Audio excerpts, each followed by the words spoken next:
Feel Good and Bad Penny. Well, that's the thing too, right? Like, they weren't able to hear on that side because the speakers were pushing on that side. What's the point? We don't need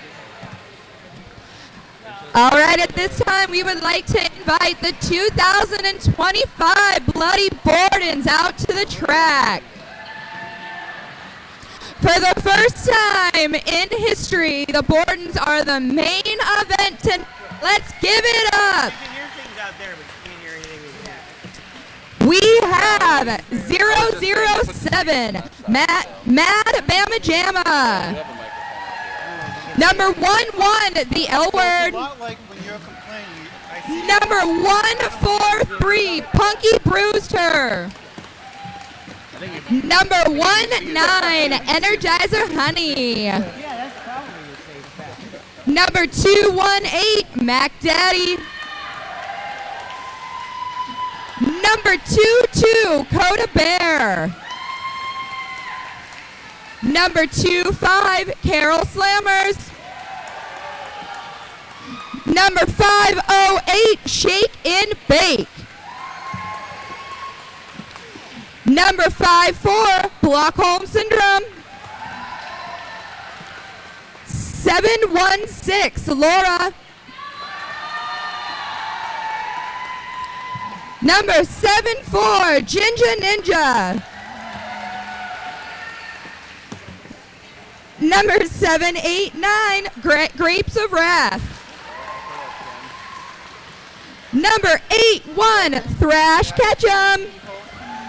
One can only assume. Number 826, Kryptonite. Number 919, Flight Risk. Number 999, Bubbles. We also have 16, Boone's Harp. And 420, Mary Slane.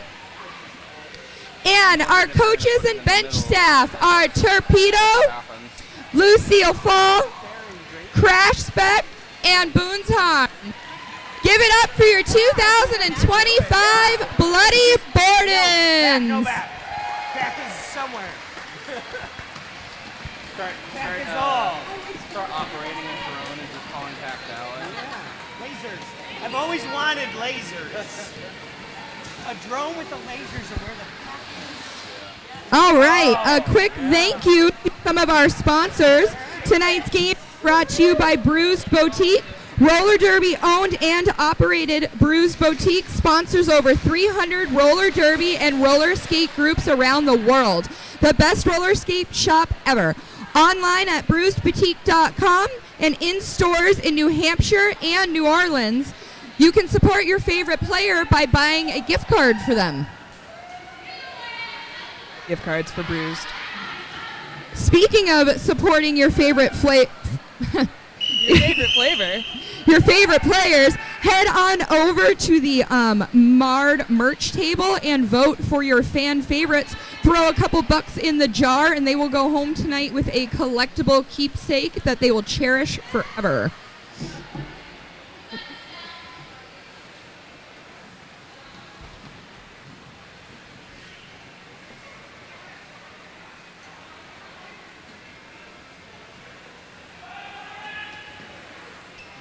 Five seconds and we are go.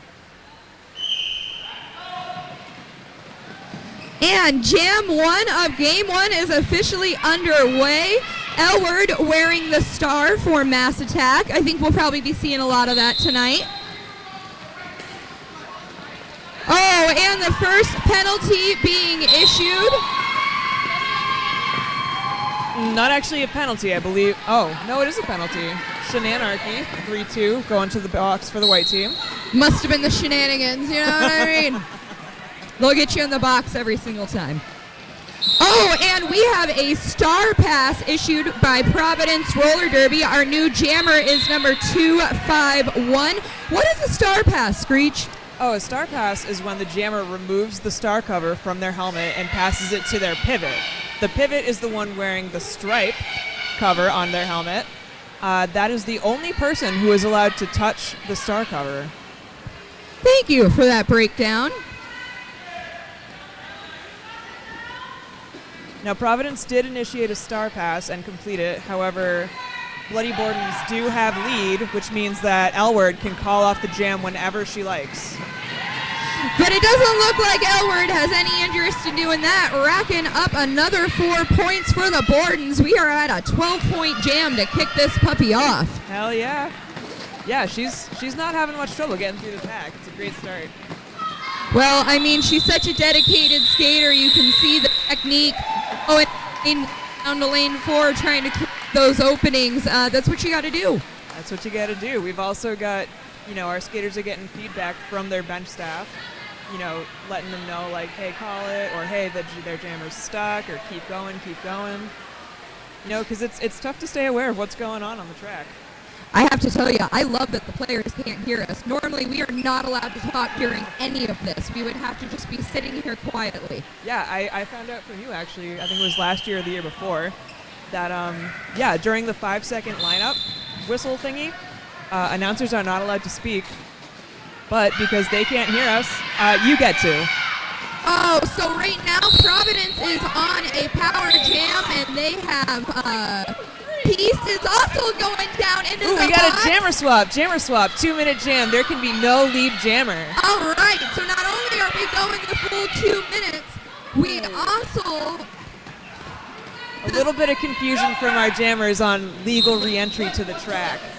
When you get released from the box, you have to enter behind the pack, and those jammers tried to go in front of the pack. Luckily, the bench staff was able to tell them, don't do that. Which, I mean, honestly, she could have. They just would have had to skate the whole entire length of the rink to, get back over there. I don't know. We'll have to consult a ref later and we will, get the yeah. final clarification on this. All right, and while they are not lead jammer, Coda Bear does make it out of the pack, picking up 4 points for the Bloody Bordens. Years ago, actually, the penalty box had what was called the point of no return, where if you were issued a penalty just after the penalty box, you had to skate all the way around the track in order to get into the penalty box. That is cruel. That is cruel. All right, our penalty being issued to 1688 for Providence, where they will do the 30-second sit. All penalties are 30 seconds long, unless there was an instance with the 2 jammers. There has to be a jammer out on the track.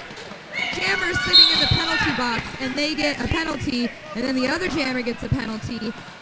They immediately go back onto the track, and then the second jammer only has to sit for the same length of time that the first jammer sat for. And that array of whistles, that is that.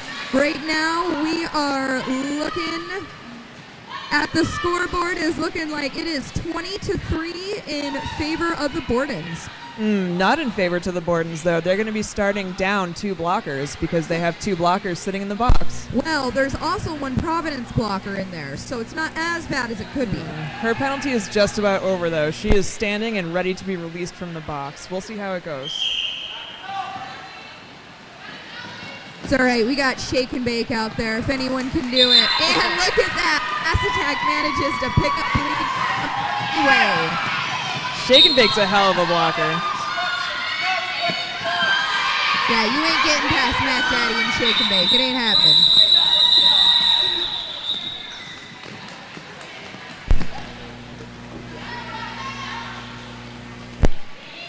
All right, and today's Jam lineup is sponsored by Yoga Guru. Need some advice or help knowing where to begin your yoga or Pilates journey? Check out yogagurustudio.com. And fun fact, Screech, I actually know her. No way. Yeah, but I had no idea she was one of our sponsors. Good friend of mine, good customer of mine. And let me tell you, I have never seen a woman so strong and toned and, dare I say, absolutely gorgeous in my entire life as the Yoga Guru. That's awesome. Not quite sure what just happened, but 007, Mad Damn Jamma, was just asked to leave the track. I don't know if there was just some... All right, She was another. just an extra person. Ginger Ninja took a crazy tumble there too. Hope she's all right. She looks fine. She's in the box. If anyone can take a hit, it's that seasoned vet right there. Ninja is known for winning the superlative most metal parts A couple years in a row. a couple years in a row. Or Bionic Skater, I think we called it. Yes, yes. All right, Energizer Honey picked up another 4 points for the Bordens, and then Providence decided to call it off. They did have lead jam in that jam. Whoever is the lead jammer makes the decisions about whether or not to keep playing or call it off. It is done for a variety of strategic advantages. And we're in an official timeout right now. So once again, since we have a minute, I'd like to direct y'all over to the 50-50 raffle. If you've never done a 50-50, it's where you buy a ticket. At the end of the night, we call out the winner. Half of the proceeds of the tickets sold go to you, and half of them go to an organization that we're sponsoring, which today is the Trevor Project. So head on over to the Mard merch table, where you can get 1 ticket for $1, 15 tickets for $5. And if you don't have cash, no worries, because Mard will take Venmo and PayPal.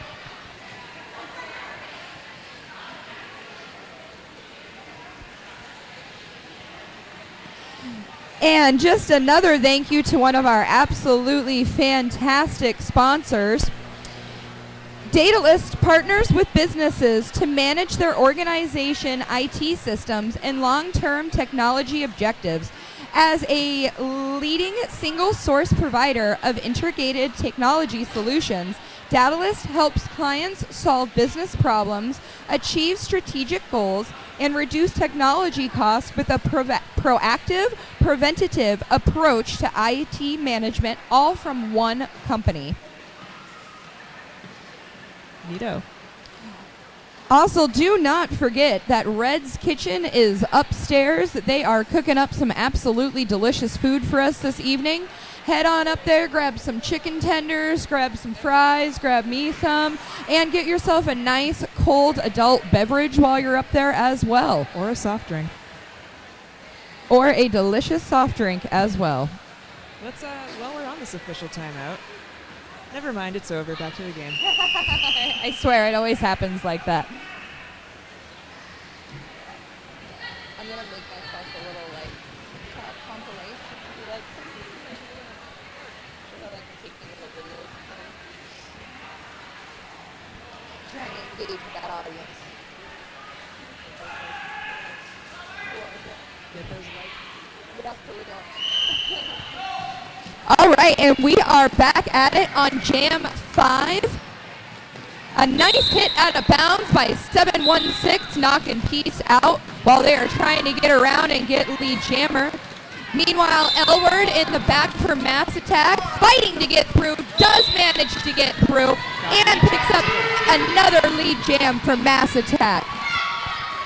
Meanwhile, Providence has got 2 of their skaters in the penalty box. This is an absolutely amazing opportunity for Lauren to hit it and quit it, and that is exactly what they did. You know what's cool too is that one of the blockers in the box for Providence is actually their pivot, so Providence cannot do a star pass while that blocker is in there. Can't star pass to a pivot if she's not on the track.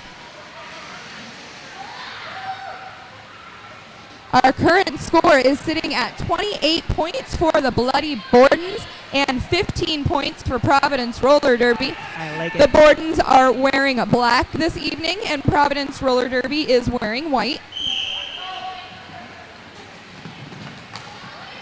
Ooh, and another lead jam for the Bordens. 919 Flight Risk picking it up.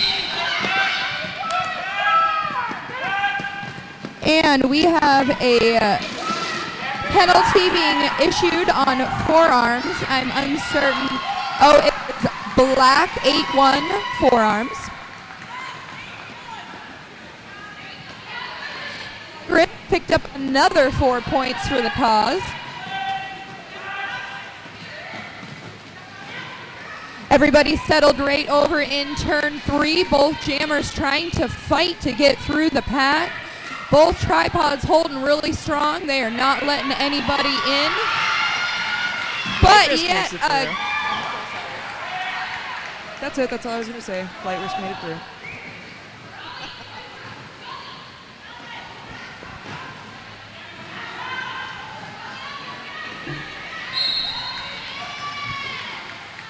and yet another 4 points for Flight Risk. What are we up to? 12 points this jam already? Something like that, yeah. And it looks like Thrash was actually issued 2 penalties, and she's still sitting in the box. I wonder what the second one was. I hope they didn't get a secondary penalty for having to have it called so much. Some players do have a little bit of hard hearing. There's a lot going on out there. Some, you might say most of us. And we did have a sneaky star pass from Providence roller derby there last minute in a last attempt to try to push through the pack. Right now the points are 44 for our Baby Bees and 18 for Providence roller derby. And it looks like we're going into an official timeout. We are in an official timeout. So what I was going to say the last official timeout, never mind. Someday I'll get to it. Someday.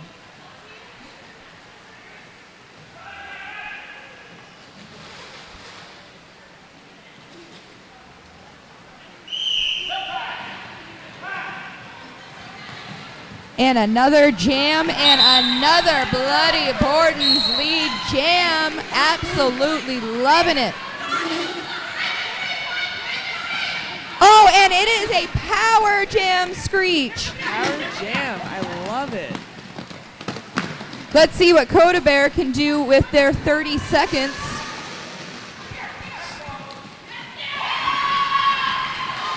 Picking up an easy 4 points right there.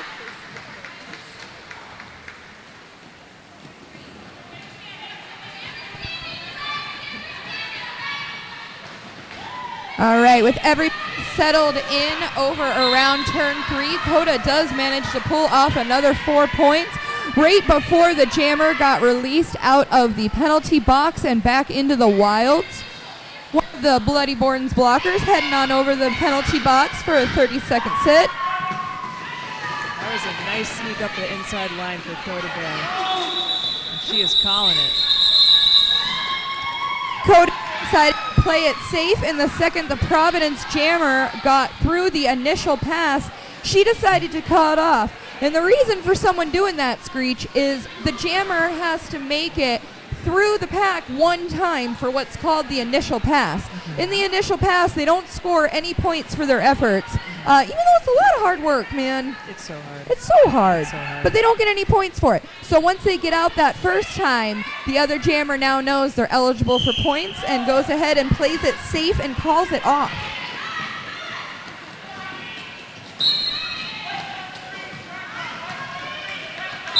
It's like Energizer Honey, number 19, snuck up the inside, got for the Bloody Bordens. Providence jammer getting hit out of bounds, recycled back in, entering legally at the back of the pack.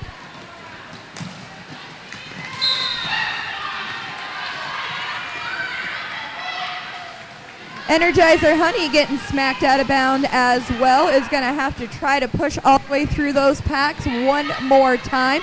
Here's kind of a funny thing. Both the pivots are in the box right now. I know, I noticed that. That's funny.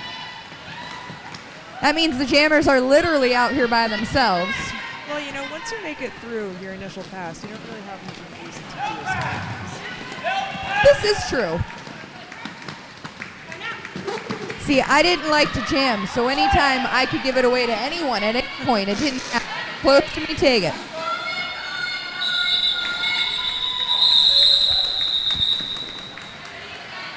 And it is absolutely fantastic to see Energizer Honey out there with the star on her helmet. I love watching her skate. Another one of our former teammates. Energizer Honey was actually my skater sister when she joined. Oh, so that's so I got cute. to introduce her to, you know, a whole lot of stuff. I love it. She's a sweetheart. I love her. I'll never forget my first impression of you. You were the only person that had crocheted toe stops, and I immediately thought you were so cool. Yeah, I made little hats for my skates, so they didn't get torn up. All right, jam number 9 is underway. Both jammers pushing to get through. Both kind of popped out at, oh no. Power jam. Power jam, lead jam, L-word, Bloody Bordens, let's go. Oh, everybody is formed up right now. Ready to lay down some offense to easily get their jammer through, you know, if everything goes according to plan anyway. L-word probably signaled for either an orange, a pineapple, or a banana.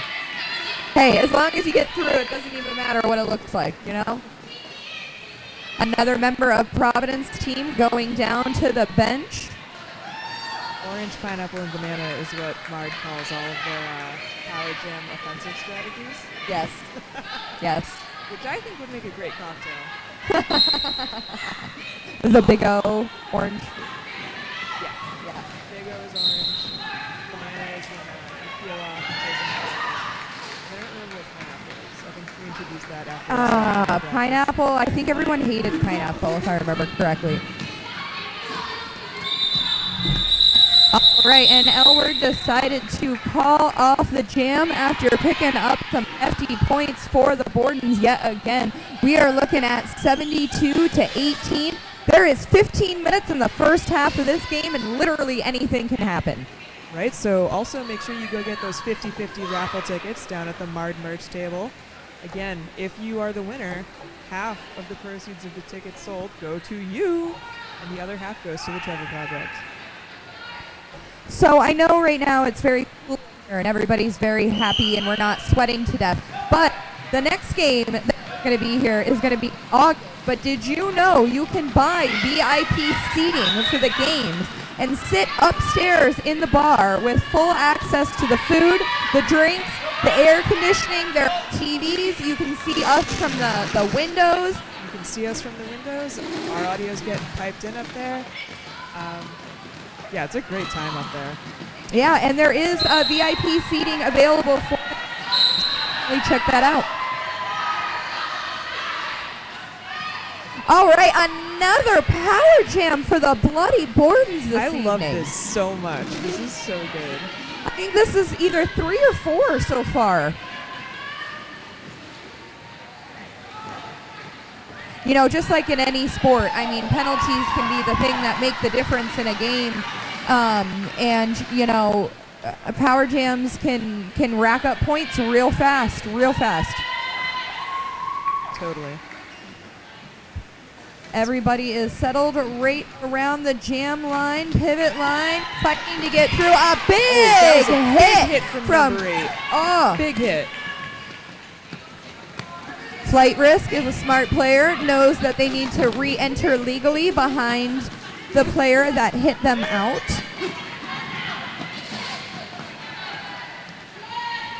Snark is back on the track and the power play is over.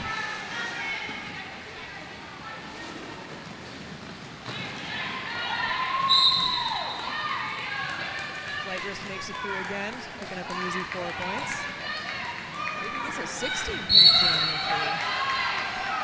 Unbelievable. Fantastic. I love it. Bad Mama Jamma going to the penalty box. And body hit the floor. Everybody seems to be all right, but this jam is history. Ooh, a last-minute penalty getting issued to Providence. So even though it is in between jams, this doesn't mean anything. Nothing extra bad happens, nothing. They will just start their 30 seconds as soon as the next jam begins. All right, this is your moment, Screech. Right, this is my moment. There's a timeout right now. I just wanted to take a second to recognize our officials for this game. For the referees, we've got our very own T-Ref, Major Payne, Corpse Man Up, Peterson, Freak, Sonic Doom, and Lady Macduff for our referees this first game. And then we have so many NSOs. An NSO is a non-skating official. There are people from our league, people from visiting leagues.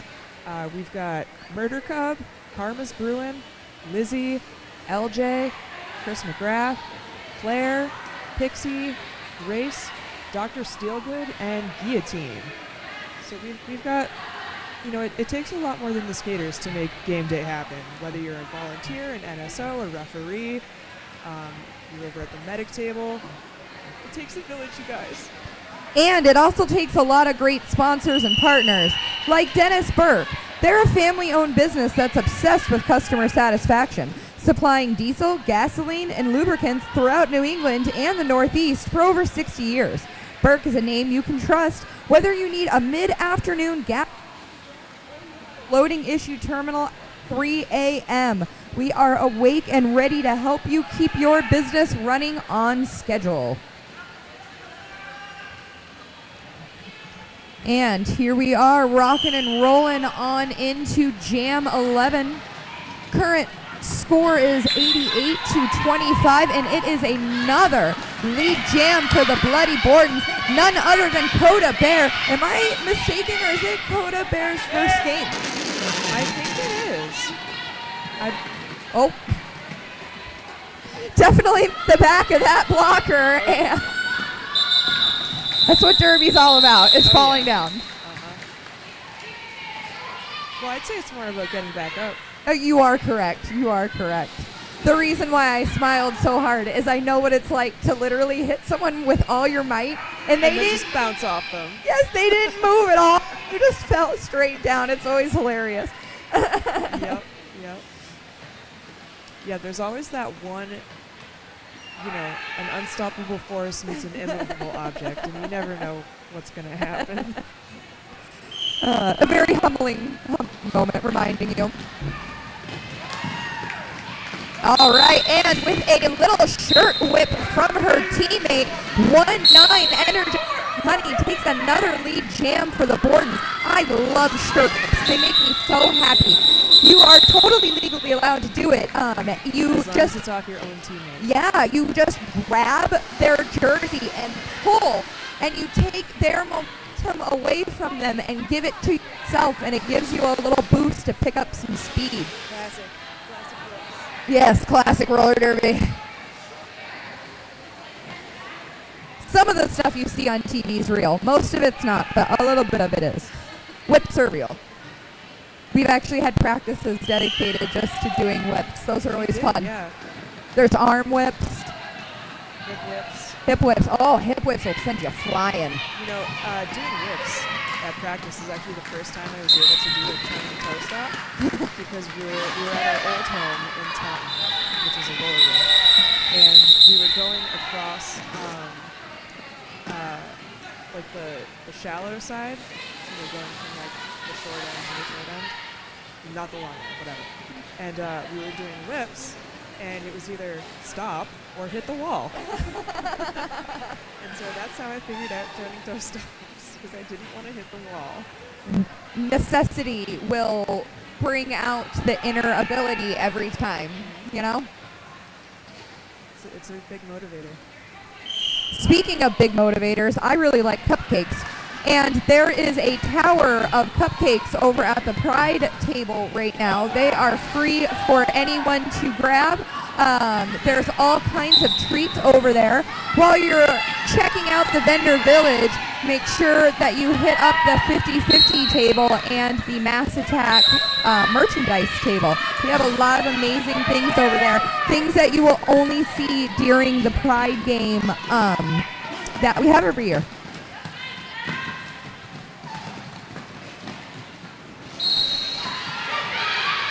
And we have lead jam for Providence Roller Derby. Great White Snark Attack is out there.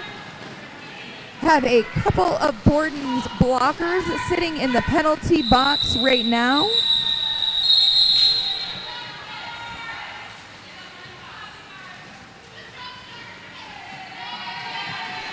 We are going to go ahead and roll into a little bit of an official timeout. We would like W. Webb for being one of Mass Attack's sponsors. FW Webb is New England's largest supplier of plumbing, heating, HVAC, and more. We've got people, products, and processes to support you. Visit fwweb.com for more information.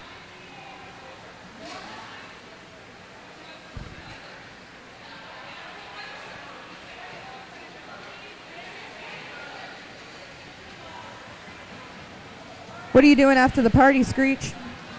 After the party or after the game? Because after the game, I'm going to the party. I messed that one up. After the game, I'm going to the party. Up in Reds, after game 2, we have our famous after parties. You get to hang out with all your favorite Derby players, eat some good food, drink some good drinks. Oh, yeah. Yep. I believe the kitchen will still be open. I don't want to make any promises. The taps will be flowing. The cooler is full. It's a great time. And Mass Attack's jammer getting hit out of bounds, has to recycle into the back, gives Providence an opportunity to pick up lead jam from number 888, Kraken Skulls. But thanks to Coda Bear's absolute hustle down that track, kept Providence to 0 points and forced them to call it off. Looks like the Bloody Bordens have called a timeout real quick.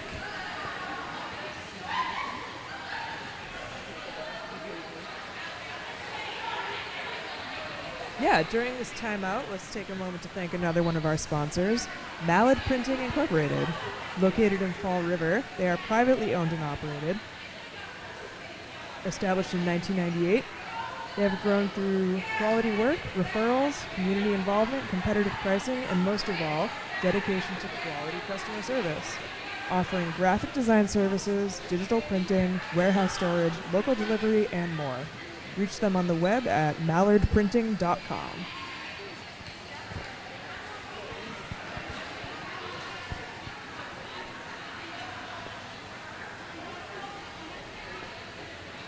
And let's also not forget about shout-outs. We are selling all right, folks can purchase and submit shout-outs to be read during the games. They can submit their shout-outs anytime throughout the game at either the merch table or the ticket table. $5 for up to 10 words. No cash, no problem. We take Venmo and PayPal. And we've also got fan favorite jars. So how it works is you can donate to the jar of the skater you liked most during the game. The skaters, one from each team with the most money in their jars, will win fan favorite. This is announced at the end of the game.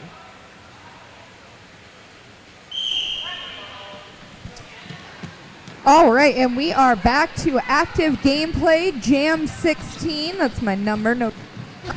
And both jammers still fighting to try to get through the pack. We have Peace jamming for Providence Roller Derby and the L Word jamming for the Bordens. It was neck and neck, but I am pretty certain that Providence picked it up but decided to go ahead and call it off. Yep.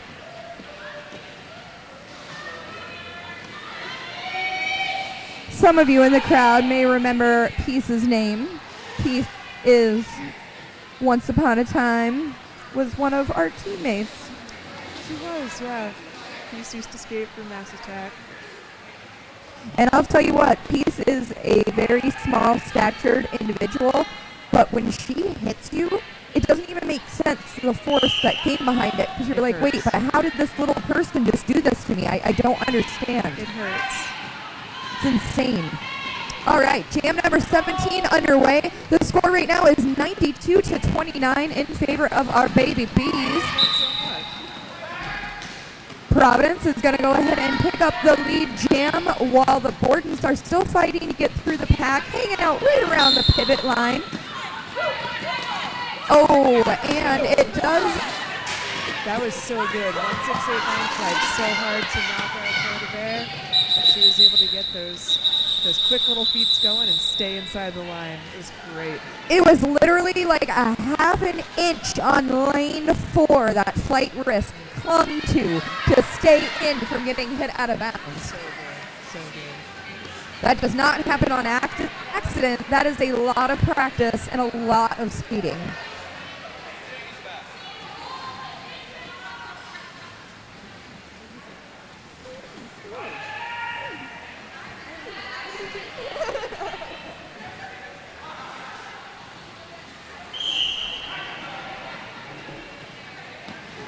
Jam number 18 is underway. Wearing the star for the Bordens is number 22, Coda Bear. Wearing the star for Providence, number 888, Kraken Skulls. Couple of the Providence blockers are sitting down in the penalty box. We have the pivot and a blocker.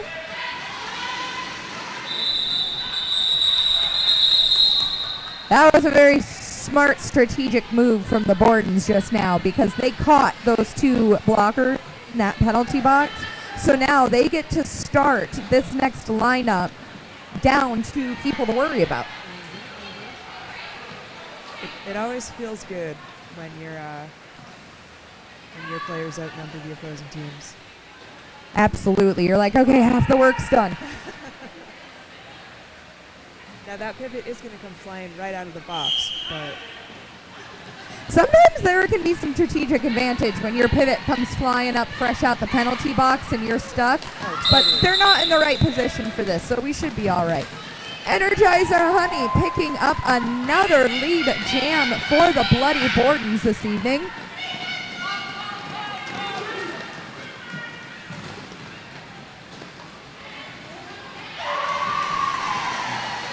Energizer Honey makes it through the pack, picking up 4 points.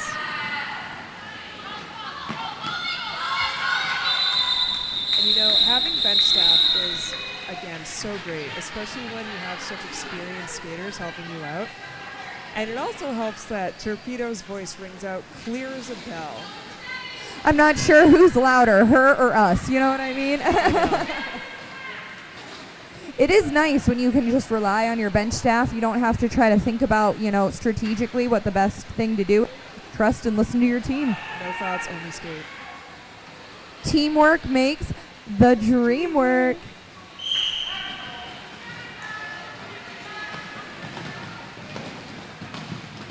That's one of Mass Attack's favorite little sayings right there because it's true. It is true, and it's so cute because our home is Teamworks.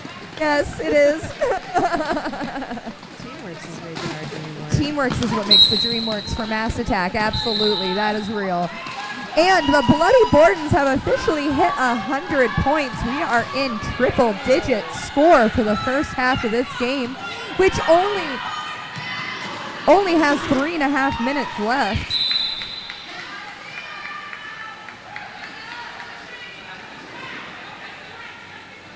And it is a power jam yet again for the Bloody Bordens. Let's see what Elward can do with it. I love it. I have lost track at this point of how many times we've said that this evening. And the Bloody Bordens blockers came in hard for Elward on that pass. They took those Providence skaters and shoved them all the way to the outside line, leaving the inside clear for Elward to come through.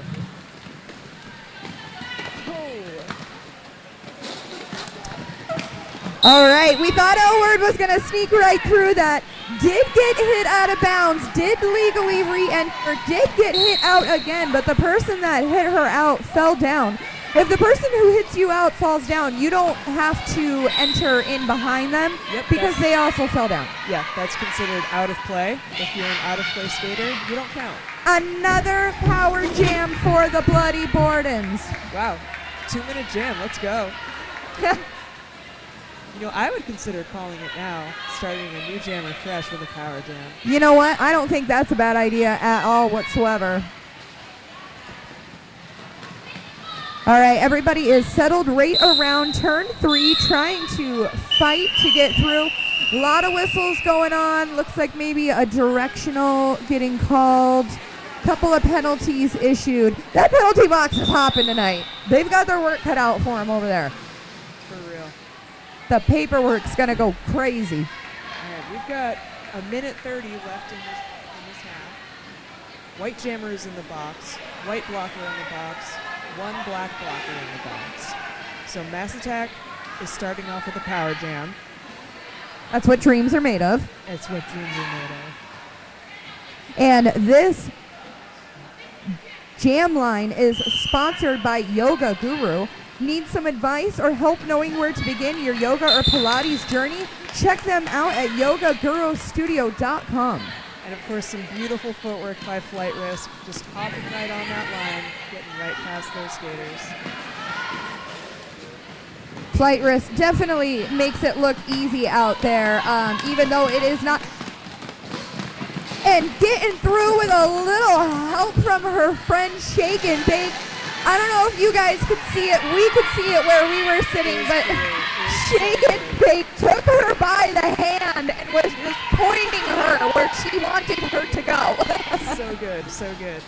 And that is why it is nice to have such senior teammates. Shake and Bake's been around since, you know, the 20 teams here. Yeah, I think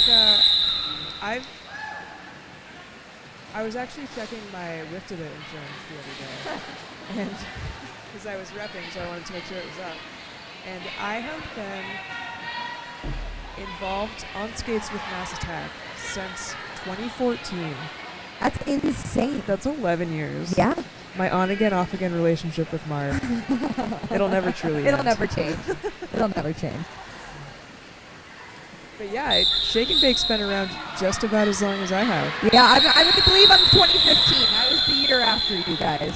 Seriously? Wow. Huh? That's crazy. Yeah, I know. Intermission. Oh, hey, look at that. We were so busy yapping away over here, we didn't even notice. I just love you so much. That is the intermission of the game. Our current score is 118 points to 32. While we are break, make sure you go over to the vendor village. Support the vendors that are here this evening. Throw some money in your fan favorite cans. Buy some 50-50 raffle tickets to support the Trevor Project. You know, throw in some shout outs. We will read whatever you'd like us to out to your favorite players. And we will see you back here in T-minus 14 minutes. Your skaters won't hear them now, but they'll hear them when they watch the video later. They'll hear it in their dreams. I'll also hand deliver any shout outs to those skaters as well. They will get them after the game in person. All right, go shop the restroom, go Swamp Reds. See you in 10.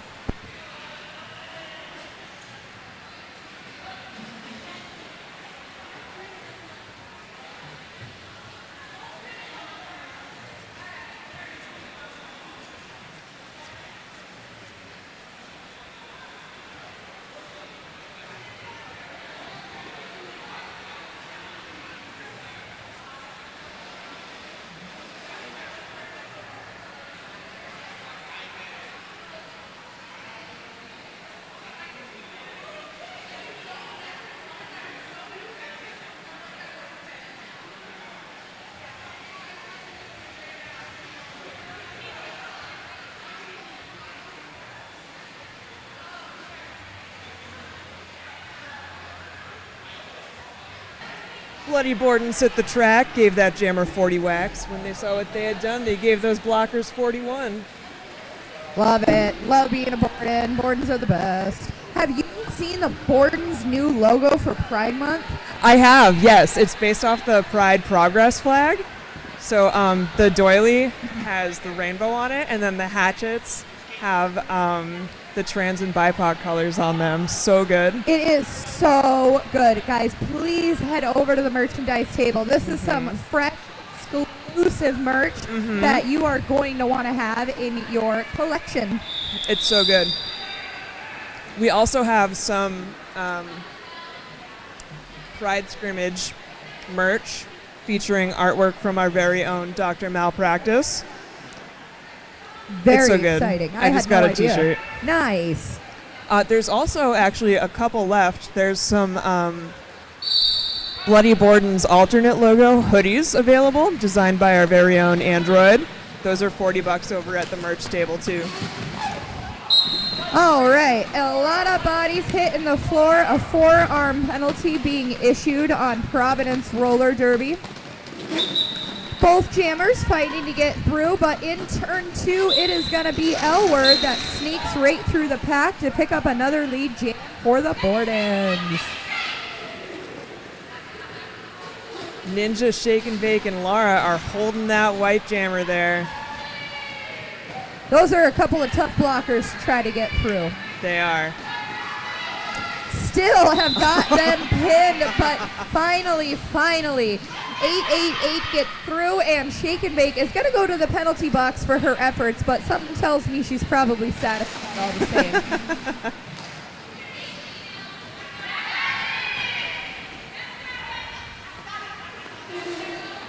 And Providence did try to call off the jam. They are not lead jammer, so the jam will continue until Elward decides to call it off. Both jammers did manage to pick up 4 points for the team, though.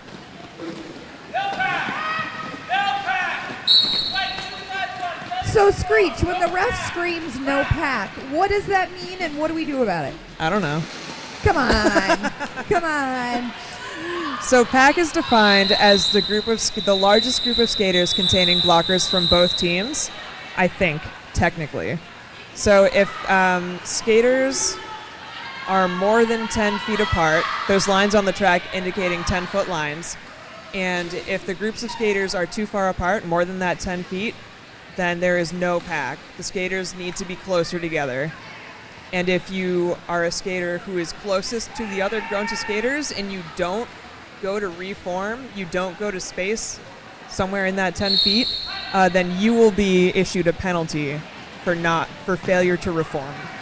Thank you so much for that educational journey into the pack.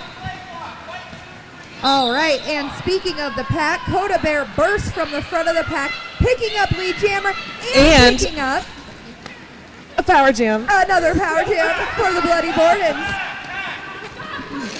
Manages to sneak right through those blockers, picking up 4 points for the Bordens. I love it.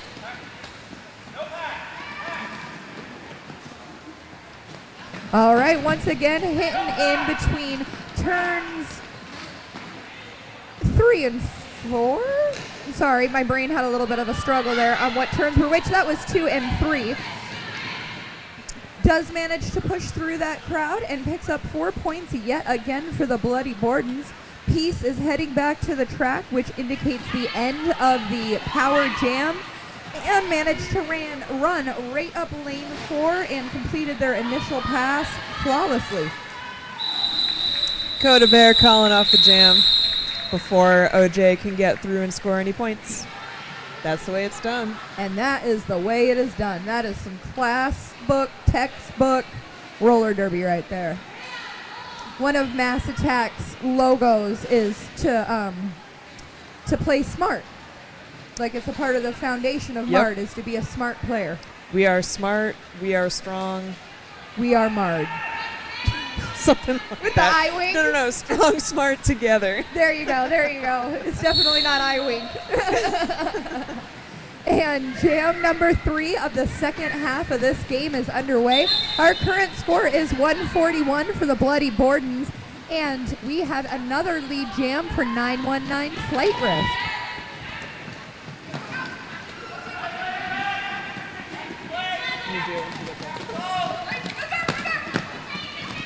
All right, and both jammers in between turns 1 and 2 trying to fight to get out of the pack. Statistically, jammers get out during turn 2 more than any other turn. The distance in the track is actually the widest that it ever is at that point right there. That's how shapes work. Flight Risk was hitting a little bit of turbulence in that pack, but she did manage to make it through. The puns write themselves, folks. Nicely done. Flight Risk getting hit out of bound, getting recycled back in. It looks like we did have a star pass for Providence. Shake and Bake hit that jammer out and recycled them way back. And she's still doing it. She's still hitting out that jammer and bringing her to the way back, giving Flight Risk so much extra time to get through the pack. Everybody is hanging out right in turn 3, fighting to try to get through. And Providence's jammer does manage to sneak out of the pass. That was their initial pass.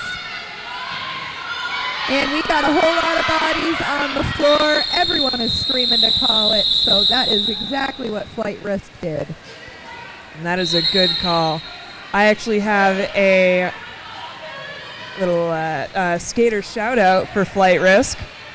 Way to rack up the frequent flyer miles around the track. You are doing amazing. We love you. Love, Peyton and your friends.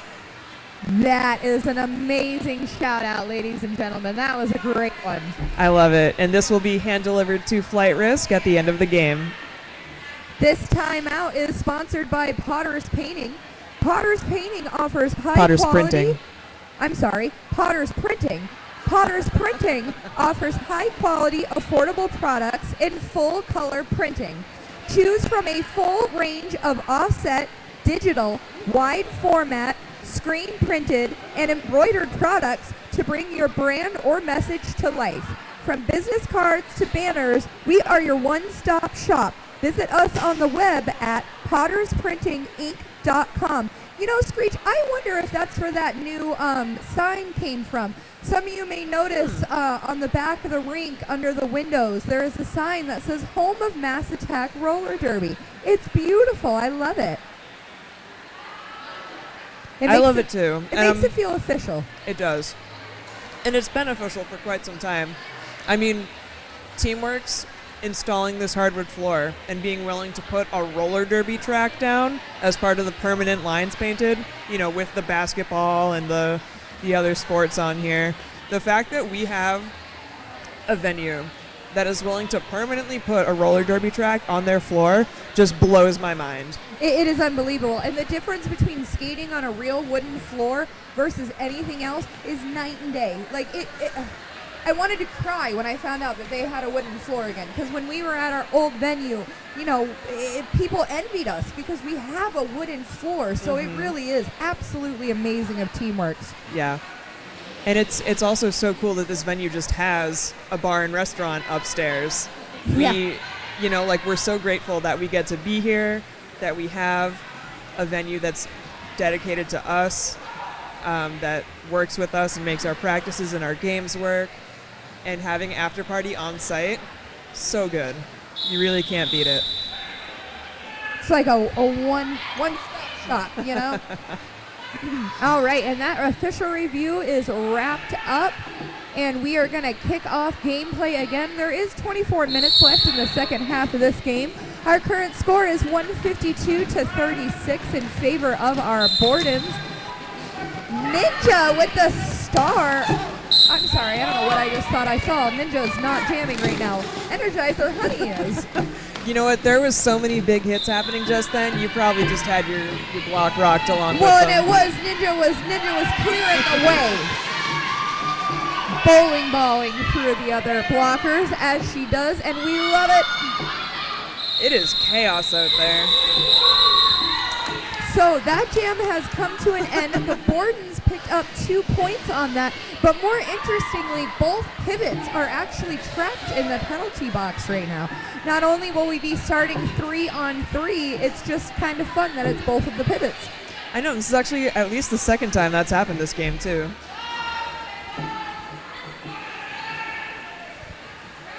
It's all right. Some jammers we got on the track right now, they're not going to need any pivots. And number 17, Snark, picking up lead jam for Providence, but 1-1 Elward very close on the heels. Oh, some jammer on jammer action. Oh, yes! Oh my gosh, that was amazing! Elward hit down Snark, manages to hit the pack and gets it before Snark! Picking up 4 points before Snark does. Unbelievable jam for Elward! That was so good. Oh man, it is not very often that when you don't have lead jam, you pick up points for your team and the other jammer did not pick up any points for the team. That was awesome. That was an upset right there. Oh yeah. And of course, Providence jammer did manage to score a couple points, but you know, worth it. Worth it for the Bordens. All right, we got Peace here in the helmet cover for Providence. Thank you. Being held in place by some real tough blockers there. She did manage to make it through on the inside. And Coda with a big hit out of bounds going right into turn 2. Did cut the track and came in illegally, so it is a power jam for Providence. Peace actually does not have lead, though. I believe there was some kind of a no pass, no penalty. So we may be going the full 2 minutes. Oh, in this jam. we are going the full 2 minutes. And I like to still say maybe. Maybe there's a chance, you know? No ifs, ands, or blockers about it. And this is a big opportunity for Providence to chip away at the thrown in the scoreboard. Peace throwing up 4 points like it's nobody's business. Bordens tripod reforming, hopefully getting together to stop her from coming through. But Peace does manage to sneak up lane 1, picking up 4 points for Providence. They did not notice that Coda's penalty was over, managed to sneak right through the entire pack without anybody even noticing her.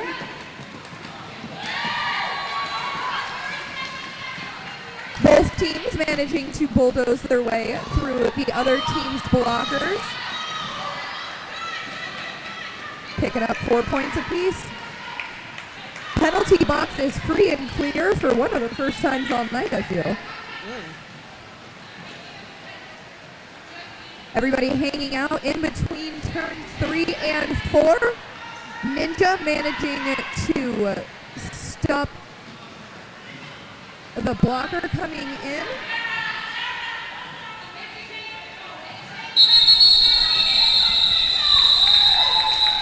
And that's the 2 minutes. Looks like Providence threw 14 points on the scoreboard to Bloody Bordens 8, bringing the total 166 Bordens to 53 Providence. An absolutely amazing jam for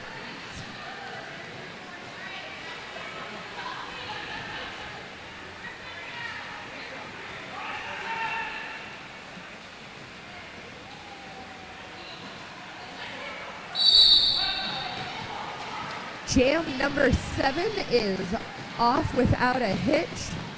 Everybody fighting to get through the pack. Let's see who will come out on top. And it is going to be Providence Roller Derby's number 195, Roadkill.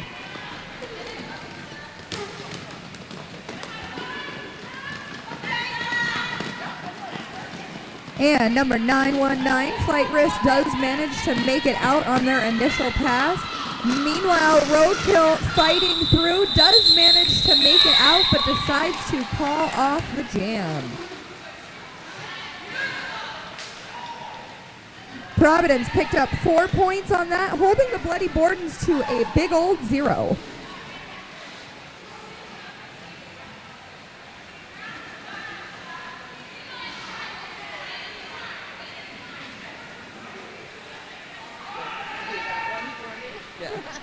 Is that the next one, or do you still have the reds? Okay.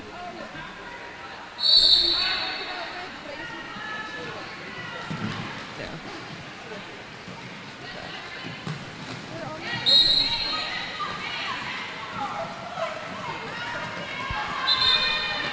All right, jam number 8 is underway. Another lead jam for number 19, Energizer Honey. It is also a power jam yet again for the Bloody Bordens tonight.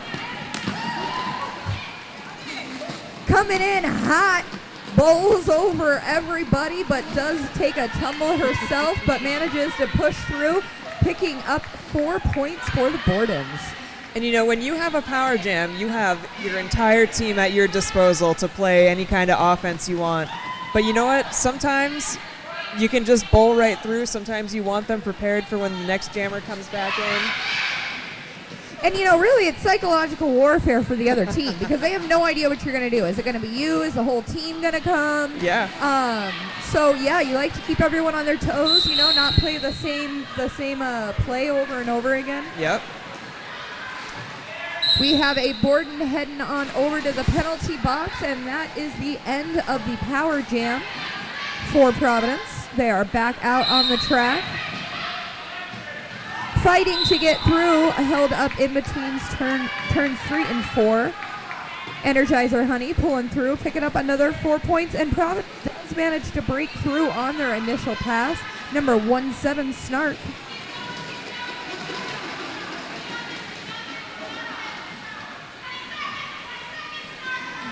a lot of encouragement coming from the Bordens bench right now, telling Honey that she can keep going, that she only has another 20 seconds and not to give up.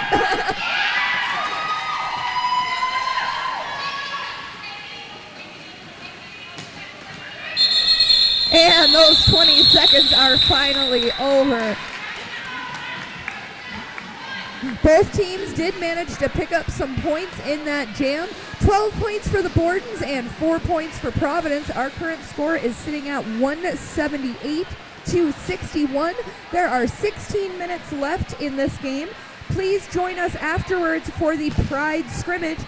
One of the most fun games of the whole year, I would say. It really is. It's such a good way to kick off the season. We've been doing it a couple of years now, and it's just such a fun party. Might see some costumes, some fun characters out there, definitely some great derby. The Rainbow Rain is going to take on the Glitter Gang. And these are going to be all mixed teams, Bordens and All-Stars playing together, folks from other leagues coming to play. It should be interesting. It's always a lot of fun when teammates get to mix up and play with people that they normally wouldn't play with. It really is. It's fun for everybody involved. All right. And Elward is coming through the pack, got stopped instantly by number 44 and skated back by 369 from Providence. Great teamwork, but she does manage to sneak through and pick up 4 points for the cause. Meanwhile, number 508, Shake and Bake, is holding back the Providence Jammer along with her teammates. Elward sneaks on through, picks up another 4, and it looks like we have an official star pass from Providence. Their Jammer has had enough of that. And luckily for everyone involved, number 369, Crash Bandit, does manage to get right out through the pack. That was such a good star pass, too. They just took it right off their helmet and handed it over. It was just such a casual, take this. Yep, done. I'm done. Elward did manage to throw 12 more points up on the board for the Bordens. She has had a lot of 12-point jams this game. That's awesome. Not surprised.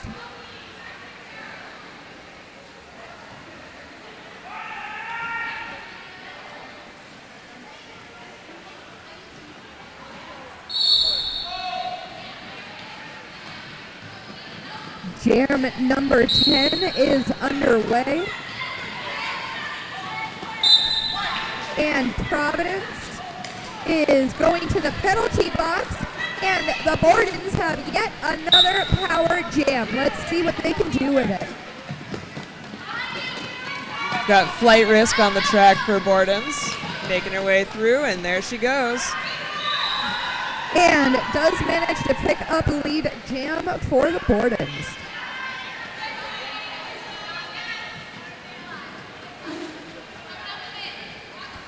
And it's not just the skaters that need to have good communication on the track, it's the referees too. It can be a lot when you're out there reffing, trying to figure out, what has happened. I know a lot of times when I'm a jam ref, I'm so focused on my jammer, I don't know if the other jammer has gotten lead or not. So it's always great when your refs are communicating with each other, doing their best to keep our players safe. Being a ref is not easy. I volunteered for one time, and needless to say, I was not asked back. It was a scrimmage, thank goodness, and I'm too dyslexic for it. Let's just leave it at that. I feel that. I have my skates and my ref jersey in the car. Just in case? Just in case, yeah. No, I bring them every game. It's smart. Because, as much as I love co-hosting, I'm happy to do whatever needs to be done. True VIP.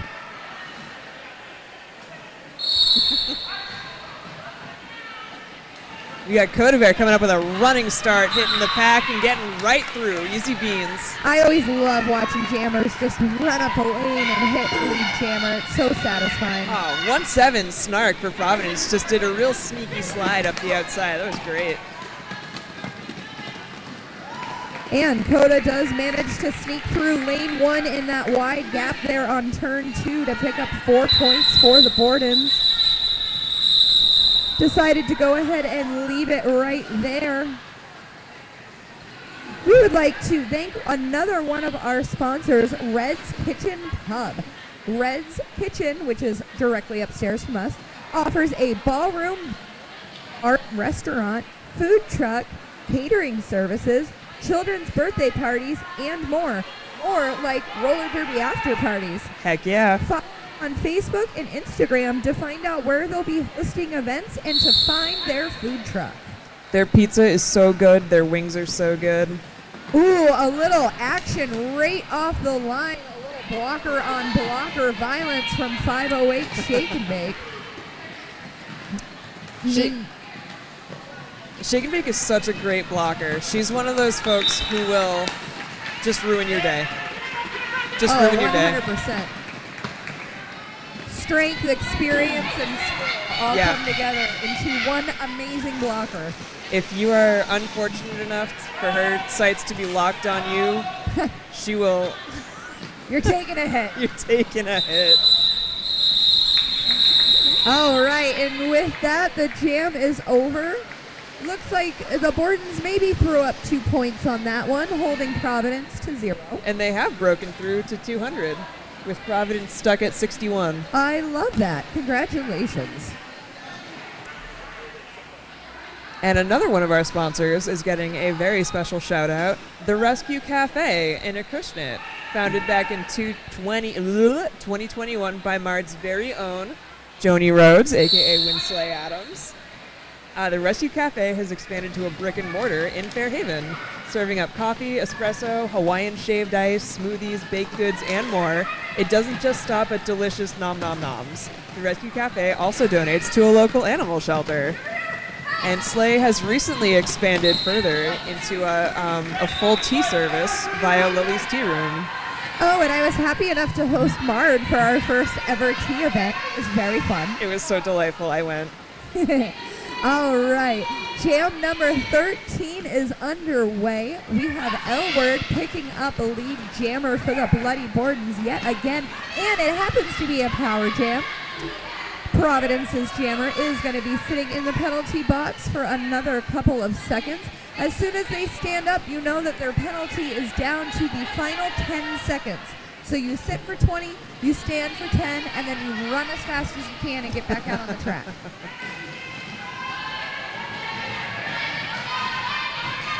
Everybody is settled around coming into the jam line. Peace does manage to fly right through, picking up her initial pass. Meanwhile, 5-4 Blockholm Syndrome going to the penalty box for the Bordens. They will be trapped there until the beginning of the next jam, and then they'll have their 30 seconds as well. So we are in the last 15 minutes of game one, and things are heating up. Whatever it is about the last 15 minutes, whether it's people being tired, people getting excited, just total Delulu chaos out on the track. It's always so good. That is definitely very, very true. Everyone is just feral. And both jammers trying to get through some very tight, very well put together tripods from both teams right now. Some of that 15-minute magic Screech was just talking about. Everyone is locked in.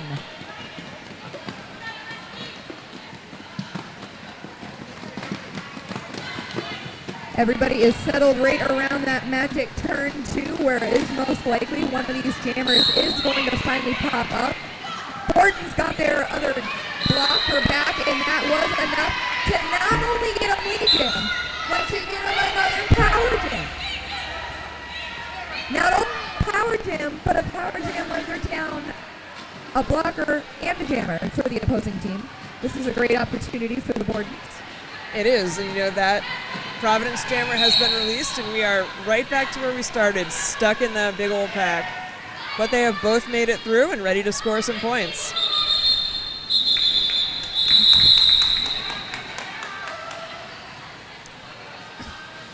Flight Risk decided to go ahead and call that one off. Did manage to throw up 4 points for the Bordens. Speaking of the Bordens, we have another one of our amazing sponsors who happens to be one of the Bordens that's on the track right now. Shaggy Chic Dog Grooming Salon in Attleboro is another one of our fantastic 2025 sponsors. Shaggy Chic is owned and operated by Jinja Ninja, also known as Kim to her clients. She has over 16 years of grooming experience and takes pride in providing a high level of service with an open concept salon and one-on-one grooming sessions, as well as a fun and comfortable environment for both pets and their owners. Whether your pup needs a complete makeover or just a bath and a nail trim, Shaggy Chic is the perfect place to bring them. Check her out at 13 Moray Street in Attleboro, Massachusetts.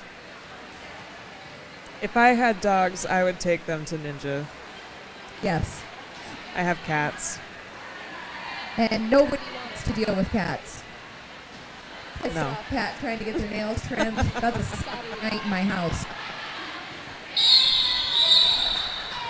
And we do have like seriously 2 more minutes for you to vote for your fan favorite for this particular game. So if you have not done so yet, please head on over to the Mard merchandise table. Throw a couple of dollars in your favorite skater's can and help them bring home the fan favorite award.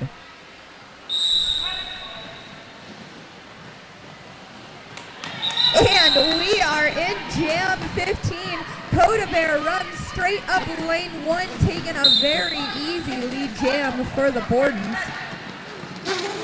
But 2 of the Bordens blockers are heading on over to the penalty box. Actually, make that 3. There is 1 Borden blocker out there. Let's see how she does. Oh, boy.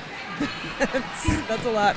So the penalty box is actually full right now, so Shake and Bake has been sent back to the track until there is room for her to serve her penalty. So once one of the black blockers in the box has been directed to stand, then Shake and Bake can go. You know, having you here co-announcing and your expertise as a ref is absolutely amazing. You know the logistics, you know how to break it down for us. We appreciate you a whole bunch, Screech.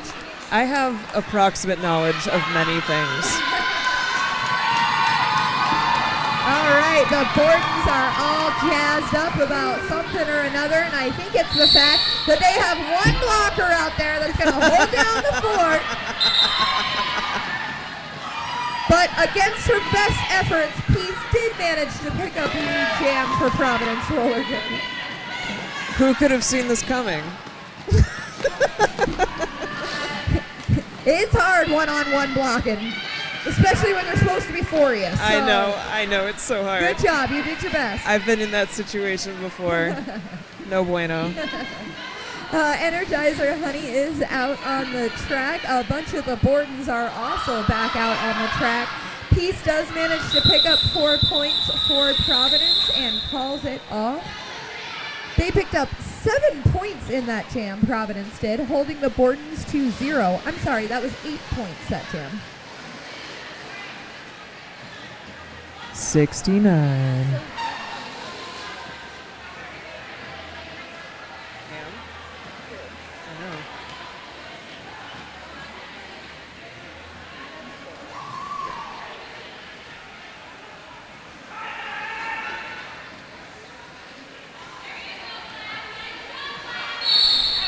All right, the last 4 minutes of this game, things are definitely heating up. I feel like these tripods are getting tighter, the formations are getting stronger, and the hits are definitely getting harder.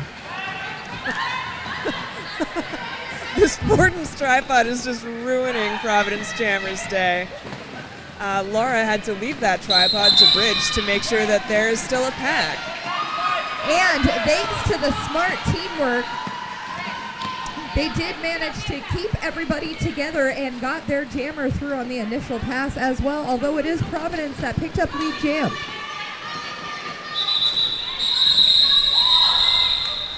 Providence Jammers called it off as Elward was hitting the pack. But not before Providence got 1 point on there. They snuck it. Oh, yeah. The Every 1 little- point snipe. Every little bit.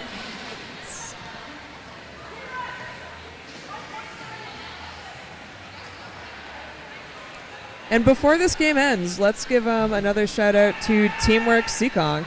Formerly One Sports, is a large indoor sport and recreation center located in Seekonk, Mass.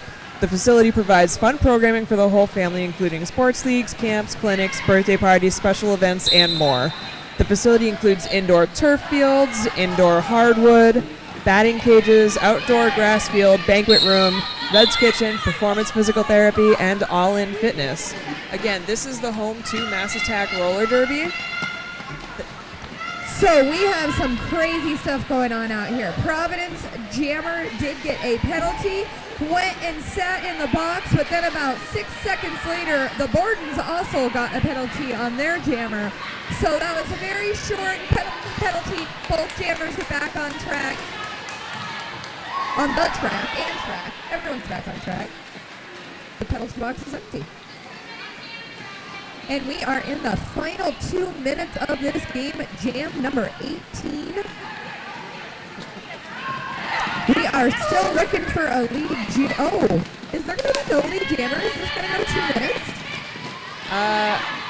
I think so. I think it is. I think we're going for a full 2 minute jam, ladies and gentlemen. Yeah, for whatever reason, there is no... They both got penalties right at the start of the jam. Oh, wow.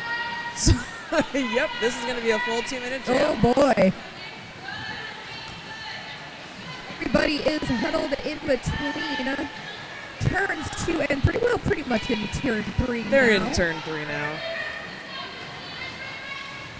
Both jammers fighting to get through. Providence doing a fantastic job of holding it. But one not be held back because they are a flight risk. And manages to make it through the pack, picking up 4 points for the team. She's also one of those itty-bitty pointy folks who really hurts when they hit you. And it looks like she's dealing out some pretty hard hits. Oh. I would not want to be one of those blockers up against her. Yeah. All right, guys. This is looking like it is going to be the last lineup of the night. This jam line is sponsored by Yoga Guru. Need some help or advice knowing where to begin your yoga or Pilates journey?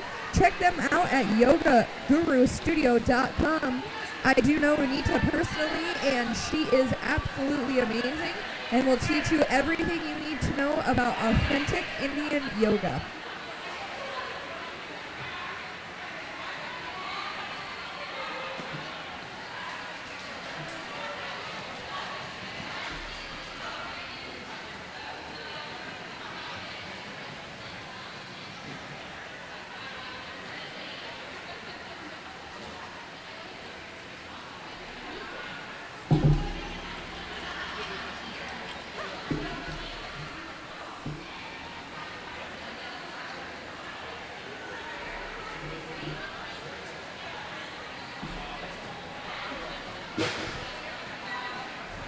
And everybody's out here having a little YMCA fun with the official timeout. Once this starts up, we only have 24 seconds left of this game. We will have a brief intermission between games 1 and game 2. Please join us for the Pride Scrimmage. It's going to be a lot of fun. Watch the Rainbow Rain take on the Glitter Gang in this fun team mixed skill level Pride Scrimmage that we're going to be having. Speaking of Pride, there is a table of cupcakes and goodies. Oh, there's only a couple of cupcakes left over there, y'all. Yeah, so go hit up that Pride table of free goodies before they disappear, and please take everything. We do want the table to be empty at the end of the night. Oh yeah, there's stickers, there's fun little fold-out glasses, there's pops, there's like things. unicorn corn Yeah, pops. there's some really good stuff over there. Oh, I see people over there right now.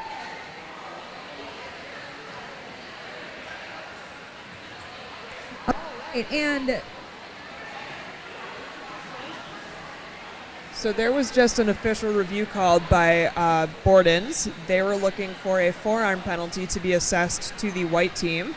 The officials reviewed it and decided that there was no penalty committed, no penalty will be assessed. Black team has lost their official review. Thank you so much for that, Screech. He said it to me, and I looked at him with terror in my eyes as it went in one ear and out the other this evening.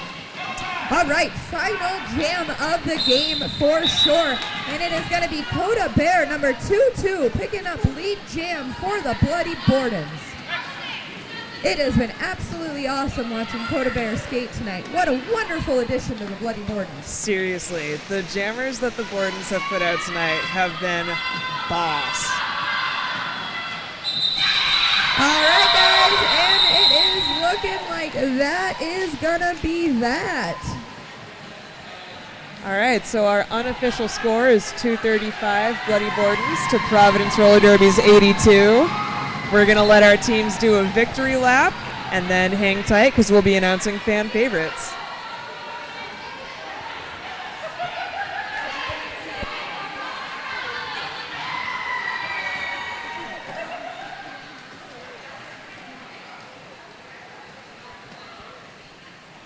Folks in the audience, if you want to come out onto the track and give your skaters high fives, come on out. This is the only time you're allowed on the track.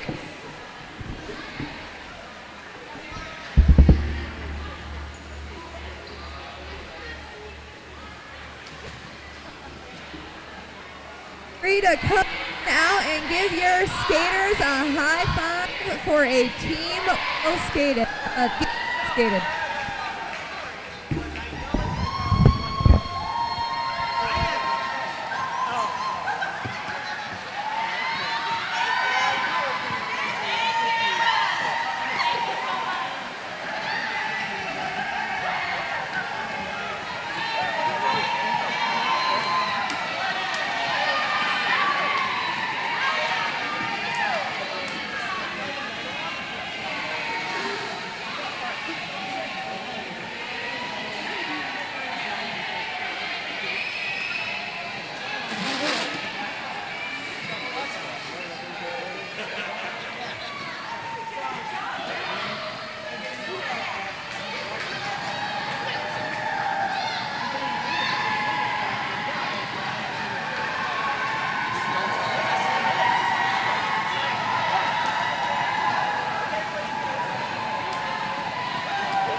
All right, and while both teams line up to take a photo, right afterwards we are going to announce the results of the fan favorites.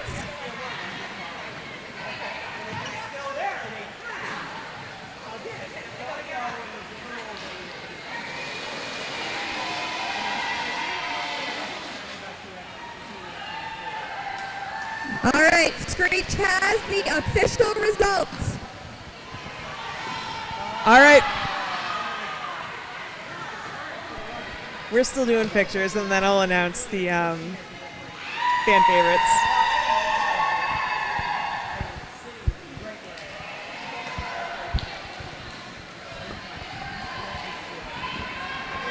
All right, from the Bloody Bordens, I would like to see Flight Risk 919, Flight Risk.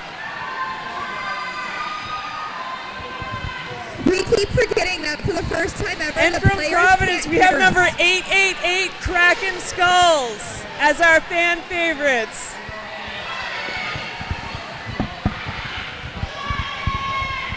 Flight Risk, here's your fan favorite award and a shout out that was given to you. Thank you to everyone who voted for your favorite And 888, your tonight. fan favorite, Kraken Skulls, there you go. An absolute ton to them. Thank you. All the money goes to the team. And we really Thank you so appreciate much for coming to game 1 of our home opener. We're going to have a little while until game 2. So we are Be going sure to take check out a our little merch bit of table. a break Get ready while the for fan two favorites for the next game. We've got the Scrimmage 50-50 teams. raffle. You can head on up to Red's, grab some food. So much to do before this one.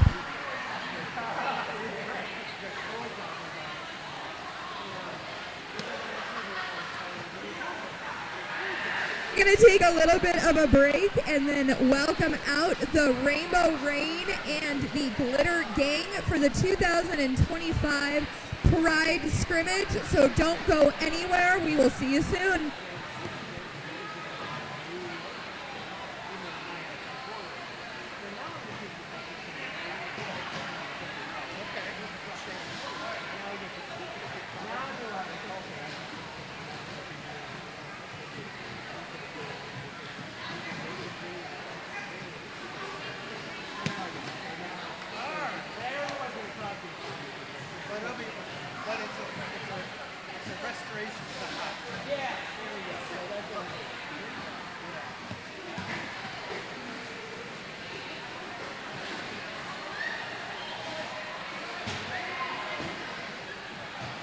Thank you for all of this. Black.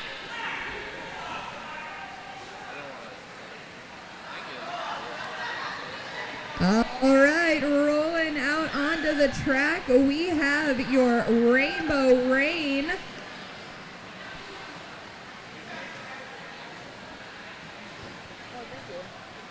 Number 007, Mad Mama Jamma.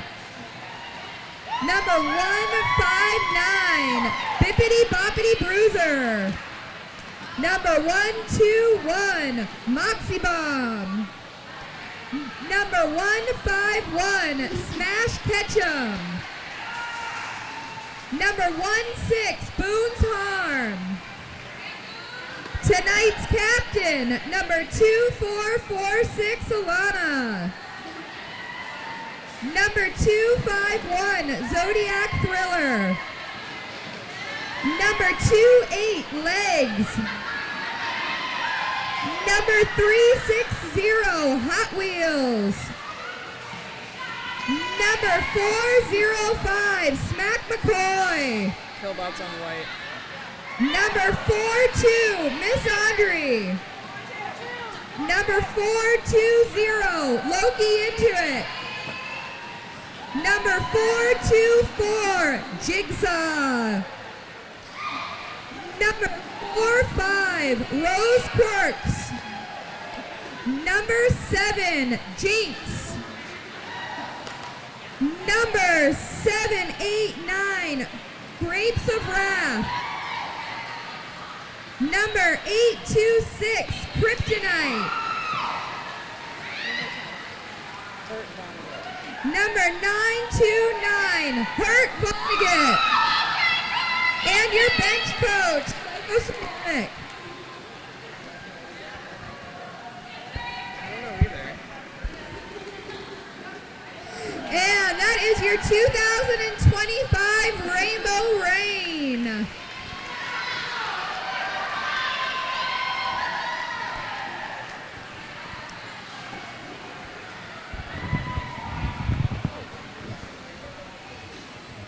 All right, our white team in tonight's Pride Scrimmage is the Glitter Gang.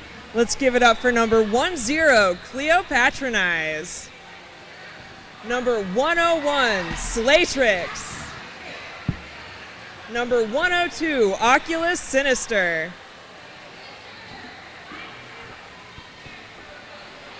Number 13, Pixie Sticks.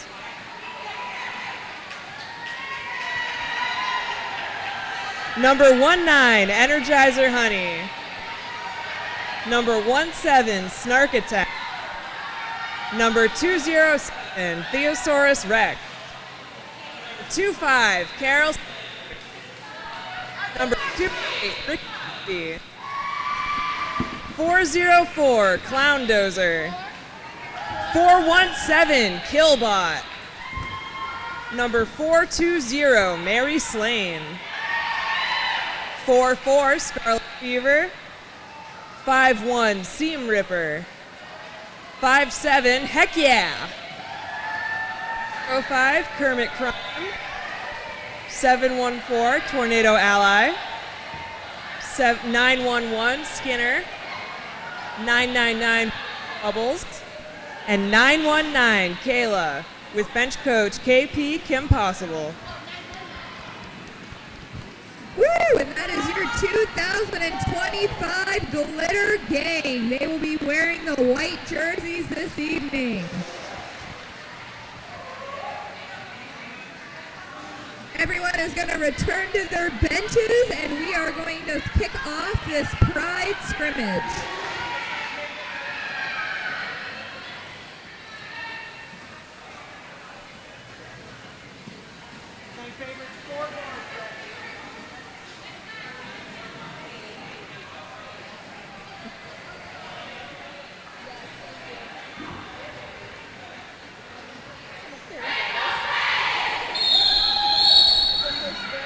I know.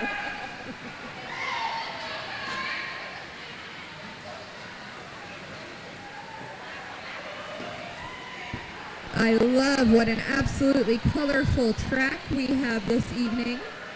I would expect nothing less from our Pride Scrimmage. And as we're getting started, let's give a shout out to our officials for this game. For referees, we've got Corpseman Up, Lady Macbeth, Major Payne, T-Ref, Freak, Sonic Doom, and Peterson. Our NSOs are Murder Cub, Karma's Bruin, Lizzie, LJ, Chris McGrath, Claire, Thrash Ketchum, Grace, Dr. Steelgood, and Guillotine. All right, Jam 1 is underway, and it is going to be the Glitter Gang picking up the first lead jam of the Pride Scrimmage. Currently, Rainbow Rain is still fighting to try to get through the pack, and it is going to be a power jam for the Glitter Gang, and they will be starting that power jam at the beginning of the next jam, which definitely was a very smart play and gives them a wonderful advantage. It's very easy to pick up lead jammer when you're starting with no other jammer. It's all offense.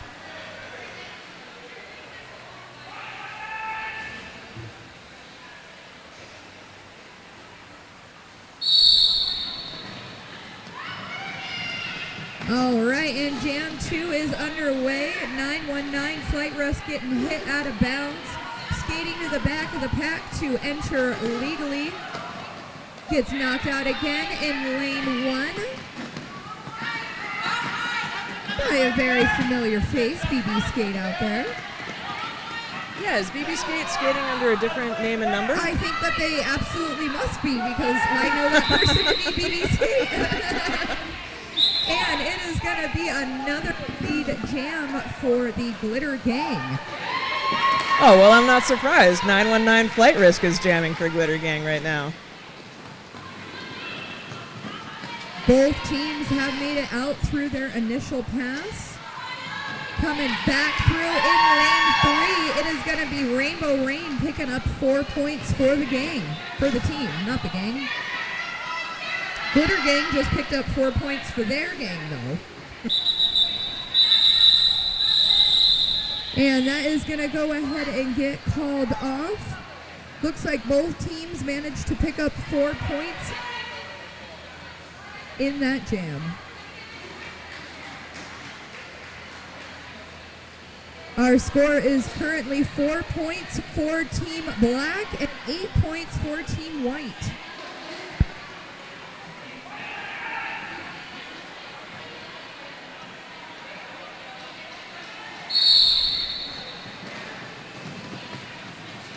With that whistle, the jam is off, and it is going to be Rainbow Rain running up lane 3 to pick up lead jammer.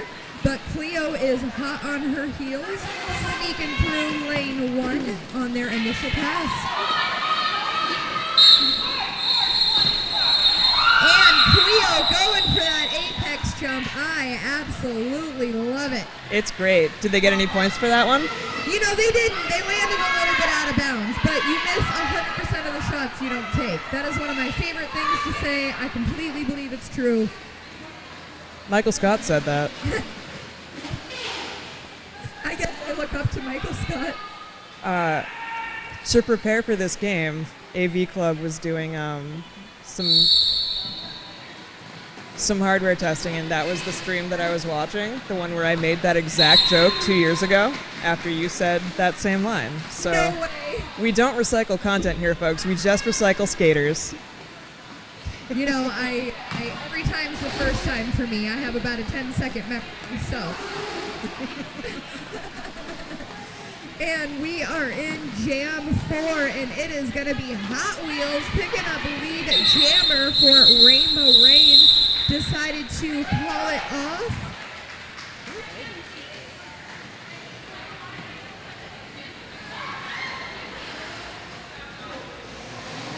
We are currently tied up 8-8 going into Jam 5. I have a feeling this is going to be an absolutely fantastic game this evening.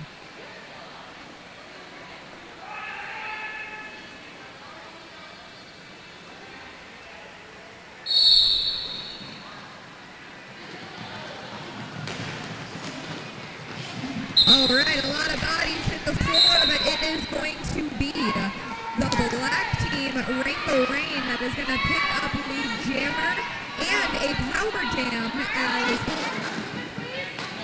well.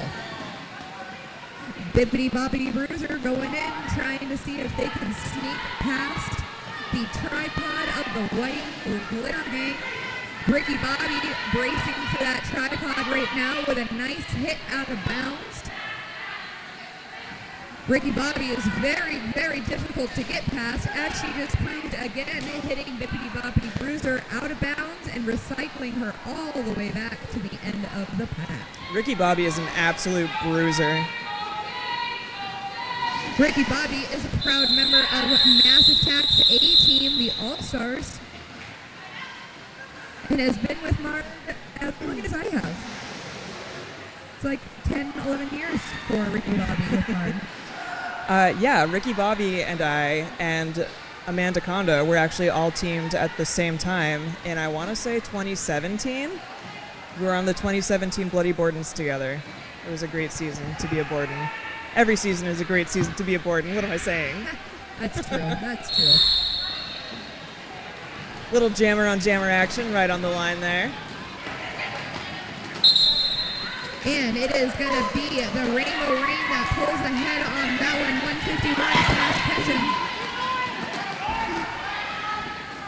After a nice chase, the white jammer does manage to make it out on their initial pass. Meanwhile, black jammer did their best to try to sneak through that. Did manage to pick up 3 points. White team picked up 2 points. You know, I was actually refereeing a scrimmage here a couple of weeks ago. It was a practice scrimmage, an open scrimmage for Mass Attack, and I was jam repping, and Smash Ketchum was a jammer quite a few times, and she is a force to be reckoned with for sure. I love it. Love seeing positions. Not that she's new, but I like discover they have a different position that they're very good at that they didn't expect. And it is going to be the Glitter Gang picking up another lead jam in this very close 15 to 10 point game right now. This could be what makes up the deficit.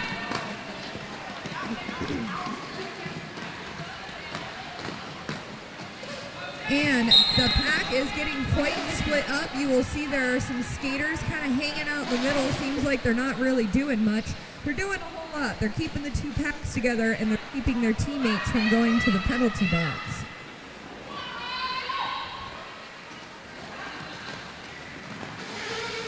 All right, jammers have hit the pack yet again. White jammer coming out on top, picking up 4 points.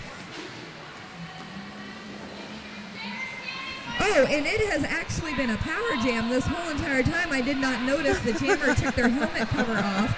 And I was looking, I'm like, where is the black jammer right now? The black jammer was in the penalty box. There was a star pass.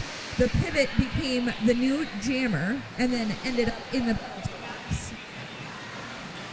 It's so easy to completely lose track of what is happening, both as an announcer, as a viewer, and as a skater, which again is why our bench staff is so important to us when we're out on the track. And that's why there are so many refs out there. It's because there is so much going on that it's hard to pay attention to all of it.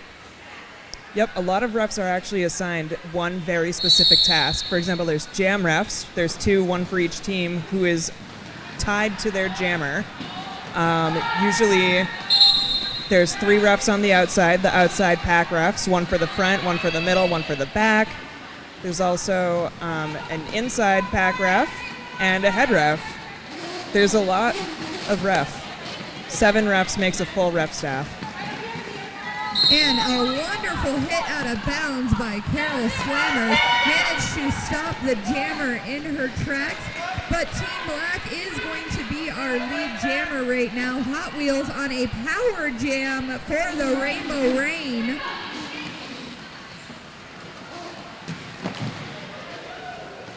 Oh, a big hit out of bounds.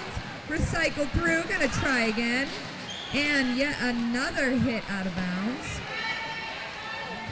Hot Wheels trying as hard as possible to make it through that on turn 3. Denied at everything. Finally does manage to break through the pack. 4 points for Team Black. And that was the official end of the power jam.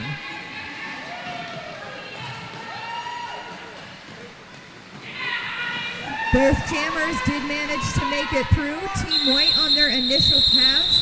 Team Black picked up another 4 points on that one.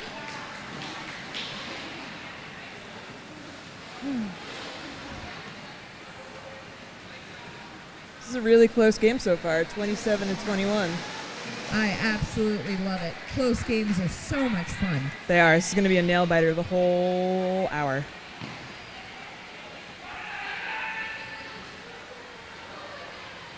So you may notice as a spectator that sometimes the blockers seem to set up in lots of different funny ways and do different things. They essentially can set up whatever way they want as long as they're in between the jam line and the pit line. Sometimes they do it for strategic advantage. Sometimes they do it just to psych the other people out so it keeps them wondering what it is they're going to do. Ultimately, every time they're going to try to stop the jammer is what they're going to try to do. All right, and both jammers are out on scoring passes, and it is going to go ahead and get called off. Cleo does manage to pick up 4 points for the Glitter Gang, holding the Rainbow Rain to 1 point. We are at 28-25 with 18 minutes left in the first game.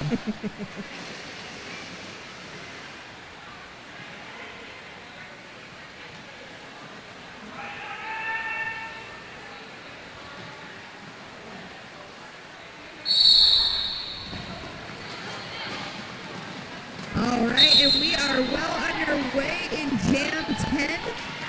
Number 420 running up one picks up lead jammer for Team Black.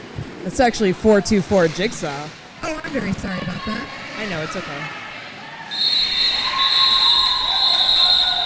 And of course it was Jigsaw, because Jigsaw is an jammer. Oh, yeah. Another member of the Mass Attack All-Stars. They kill it as a jammer. It's so fun watching them skate.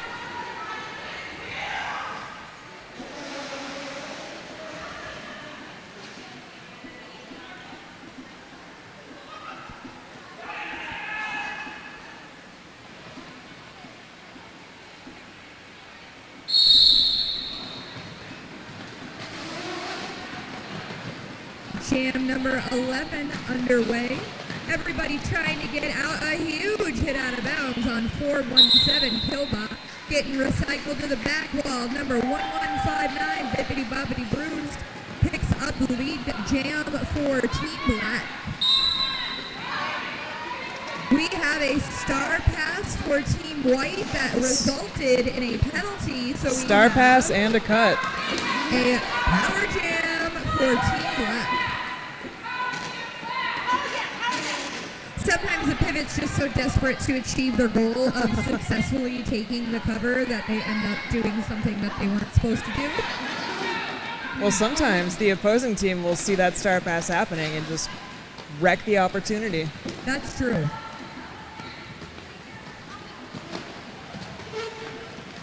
All right, all the action taking place just after turn 2. Bippity Boppity Bruce trying to get through the pack, keeps getting hit out of bounds, did manage to find a hole, picking up 4 points for the Rainbow Rain.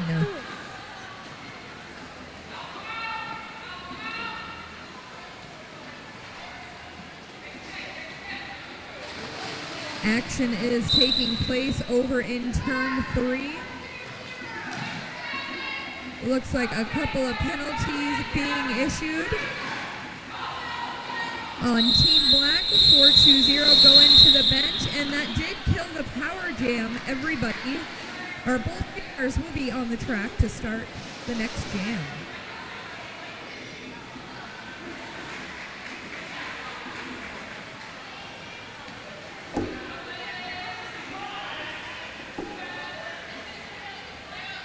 Our score currently is 43 for Team Black to 25 for Team White. And you know what's interesting is because this is a scrimmage, again, we have Bordens out there, we have All-Stars out there, we have friends from other leagues out there, and some of these people may or may not have ever skated together before, let alone met each other. So it's, it's strategies from different leagues coming together on the track. It's people you may have never practiced with before. So it's really interesting to see what ends up working, what ends up not working, and a lot of times it takes until the second half of the first half to really get to know who you're out there on the track with and for things to start making sense and working out for you. I will say Cleo did try the apex jump again, landed it this time, and did pick up 4 points. Nice.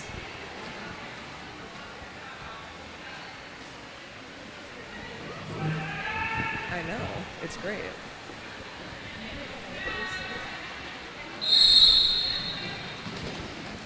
All right, and jam number 13 is underway. Number 5-1 for Team White. Ran right up lane 1, completely unchallenged to pick up lead jam. Over in lane 2, Rainbow Rain is still fighting to try to get through the initial pass, getting hit out of bounds, trying to push through again. Meanwhile, number 5-1 for the Glitter Gang decided to call that off. Did pick up 2 points for the gang. I'm sorry, that was 3 points. 3 points for the gang.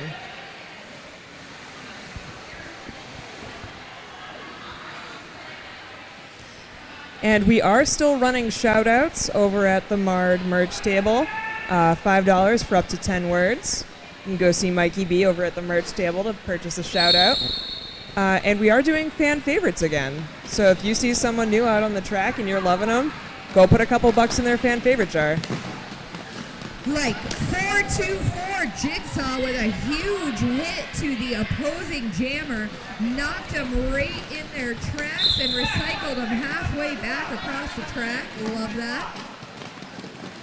Yeah, Jigsaw is not only a great jammer, they're also a great blocker.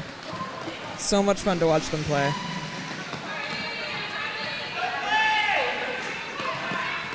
All right, and a couple of penalties being issued for a track cut on Team White. Ricky Bobby going to the box. That puts 2 white blockers in the box. Glitter Gang is down a couple much-needed skaters. And let me tell you, Rainbow Rain just skated right through lane 1, turn 4. There was nobody home. And you know what's even worse about having your blockers in the penalty box is if the opposing jammer skates past them, they get their points. Yeah, it's definitely a double doozy. That is a fact. Like what just happened now. Rainbow Rain managed to pick up another easy 4 points. And just like that, the penalty box is completely cleared out now. Rainbow Rain, another 4 here and a 12-point jam for them so far tonight. We've also had a star pass for White. Glitter Gang has done a star pass. Mary Slane is now the jammer. But the jam is over, so never mind.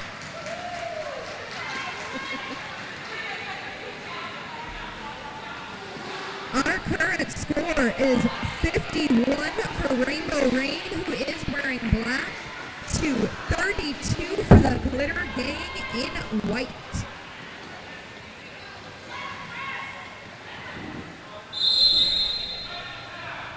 Team White is going to go ahead and call a timeout. And we've also still got our 50-50 raffle going.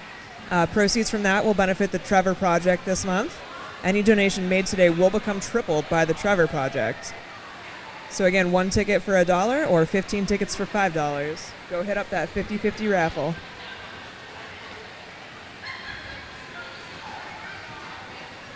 Also, don't forget the Bloody Bordens are having a tournament here on August 23rd. It is going to be a B-team tournament. For more information, check out Mard's social media. Yep, Mard is active on both Facebook and Instagram. We also have a website, massattackrollerderby.com. That tournament is going to take place right here, and you are going to get to see multiple games in one fun day. There is VIP seating for any of Mass Attack's games. The VIP seating takes place upstairs. It is air conditioned up there. You have access to food and beverages. You can watch the game from either the windows or from the screens on the TV. All right, and jam number 15 is underway. It is going to be the Glitter Gang picking up a lead jam and then go into the penalty box. Just kidding. Power jam for Rainbow Rain. Number 151, Smash Ketchum, jamming for Rainbow Rain. Does manage to pick up 4 points. Just kidding, manages to go to the penalty box where they will sit for the same amount of time that the White Jammer sat for. White Jammer heading back out onto the track for now a power jam for the Glitter Gang.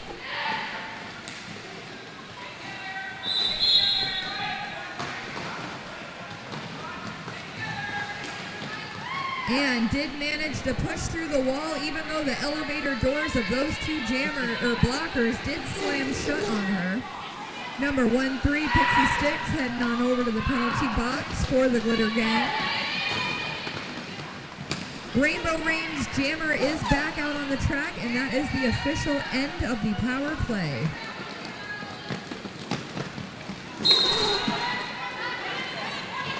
Everybody settled over in turn 2. Cleo going for the apex jump, nailing the apex jump again for 4 points. It never will get old, ever, no matter how many times I watch it happen. Smash Ketchum is back in the penalty box for a back block, which means it's another power jam for White Team. It's also possible that White Team will start on a power jam, as there is 16 seconds left in this jam.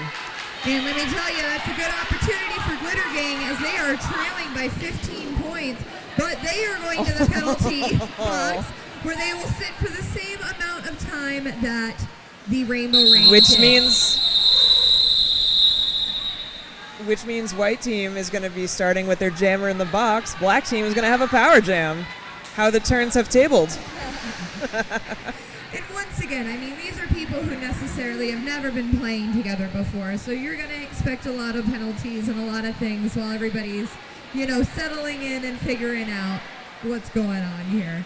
And another cool thing with these mashup scrimmages is that it's a really cool opportunity for, seasoned players to get a chance to try out different positions. Like if you're usually a jammer, maybe you'll be a blocker. I'll tell you, I never used to pass up an opportunity. If a scrimmage or another team needed a player to fill their roster, I was always the first person with my hand raised. It is a lot of fun.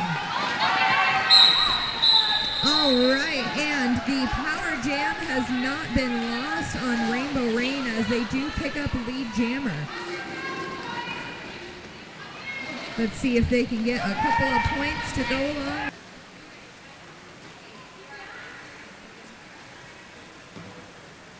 And if you've been here before with us for any games, you might notice there's not that many actual fans in here because it is freakishly very comfortable temperature.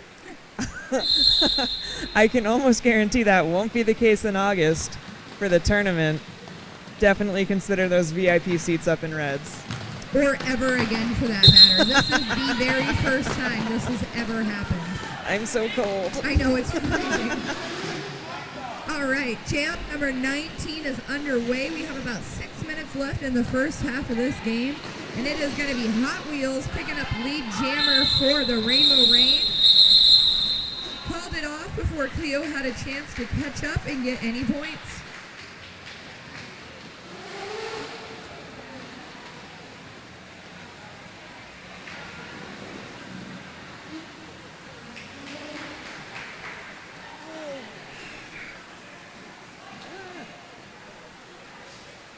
It's so good. It's so simple. Yeah.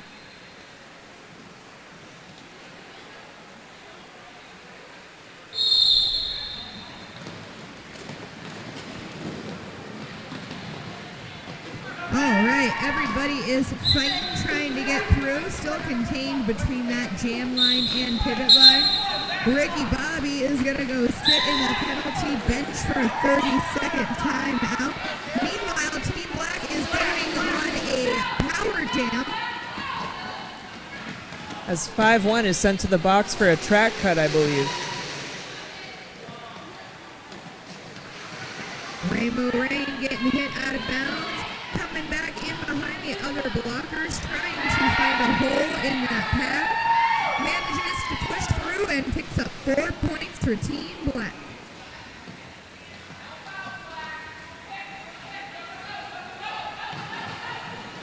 And one by one, a very full penalty box is releasing its members. Everybody is officially back out on the track. And that is going to go ahead and be the end of that jam. I don't know if you saw it, but Smash Ketchum got knocked out on the inside line and took out a ref. Everyone's okay. Thank goodness. It's always a bit of a don't want to be taking out your refs.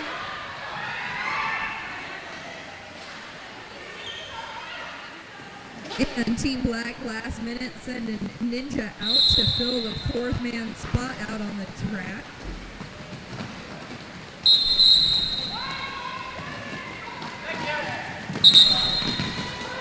And White 417 is going to the penalty box for a multiplayer. I'm sorry, that was White 5-7.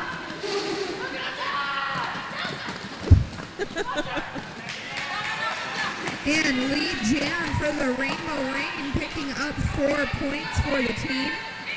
Kilbot took her star cover off, making it look like she was going to do a star pass, but psych, she was not going for the star pass. Totally legal to do.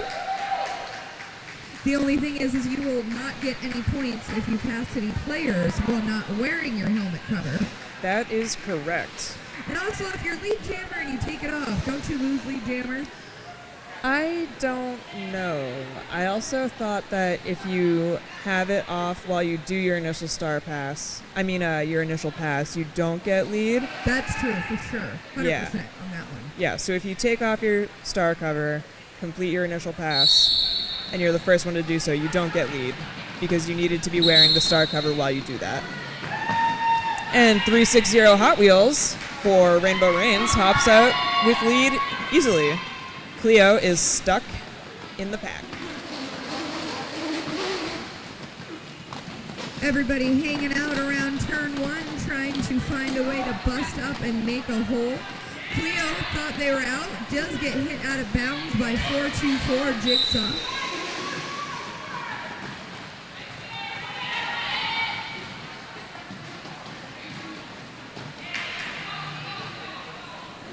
And it looks like the white pivot is going to be heading over to the penalty box where they will get caught. as Hot Wheels calls off the jam. Rainbow Rain has started to pull away a little bit. Team Black has 84 points and Team White is at 44. Sounds like Glitter Game could use some words of encouragement. If y'all want to head over to the Mass Attack merch table and write them a shout out, I'm sure they would appreciate the words of encouragement. While you're there, don't forget to buy a 50-50 raffle ticket. Half the proceeds of that will be going to the Trevor Project this evening. And of course, get your last minute votes in for your fan favorites. This will probably be the last jam of the first half of this game. You may want to consider heading up to Red's and putting in your food order so that way when the final game is over, you have something for your belly. And if you're joining us upstairs for the after party, Red's Kitchen will be closing at 11. Bar will remain open. All right, looks like we are going to be able to sneak out one more jam this period.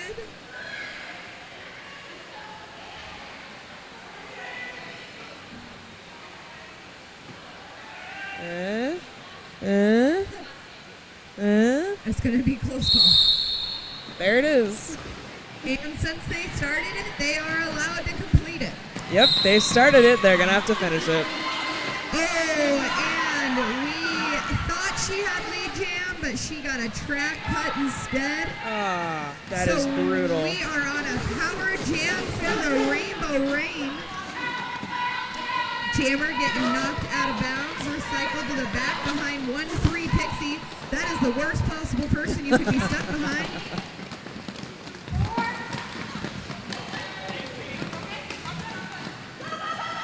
And manages to fight out, break through, and pick up lead jam for Team Black. And you might remember that Flight Risk, jammer for White Team this game, was also jamming quite a bit the last game. That is absolutely exhausting.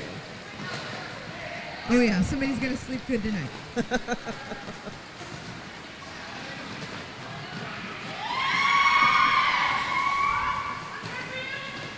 Bippity Boppity Bruiser does manage to fight through the crowd of white blockers another time to pick up 4 more points for Team Black. The whistle will mark the beginning of halftime. Make sure to head on upstairs, place your food orders, visit Vendor Village one last time.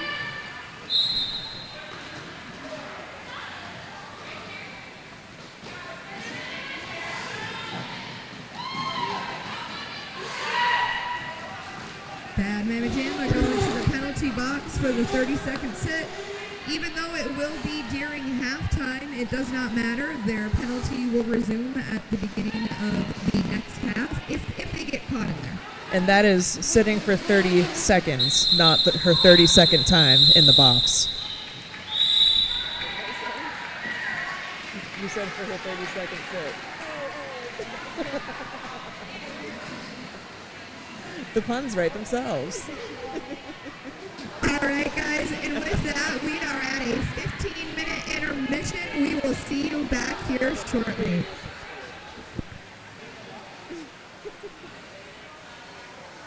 And if you thought Game 1 was good, if you loved seeing the Bloody Bordens kick booty on the track, come back on August 23rd when we're having our B-Team tournament. It's going to be the Bloody Bordens, the Western Massachusetts Furies, and the Shoreline Kraken Skulls. It's going to be 3 games. Each team is going to play the other team at least once. It's going to be a great time. And it's going to be late August, so definitely consider those VIP seats upstairs in the air-conditioned restaurant. Yeah, B-Team tournament's going to be crazy.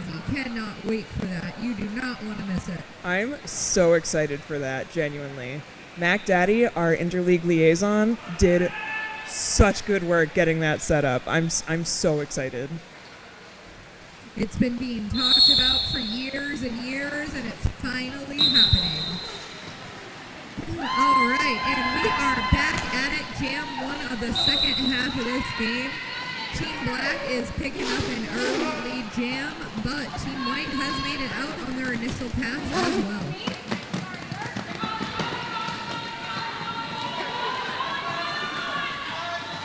Ricky Bobby did a great job trying to catch Smash on their way out of the pack.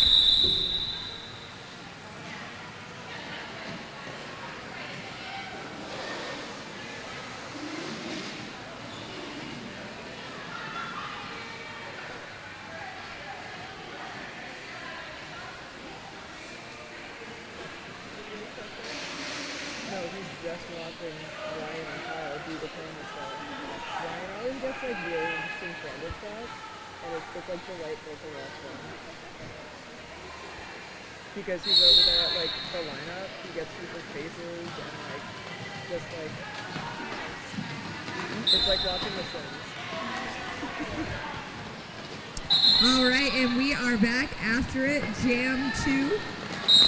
One blocker of each team over in the penalty box. Make that 2 for Black, 1 for White.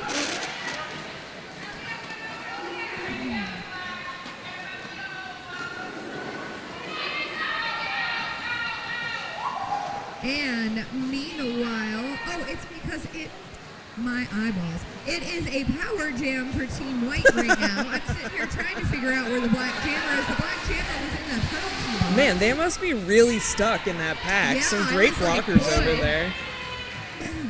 Well, Gorsh. All right, and during that power jam, it looks like Team White was able to pick up 8 points. Absolutely crucial for them right now, as they are behind by about 4 points right now. And both jammers are neck and neck with one another as the jam gets called off.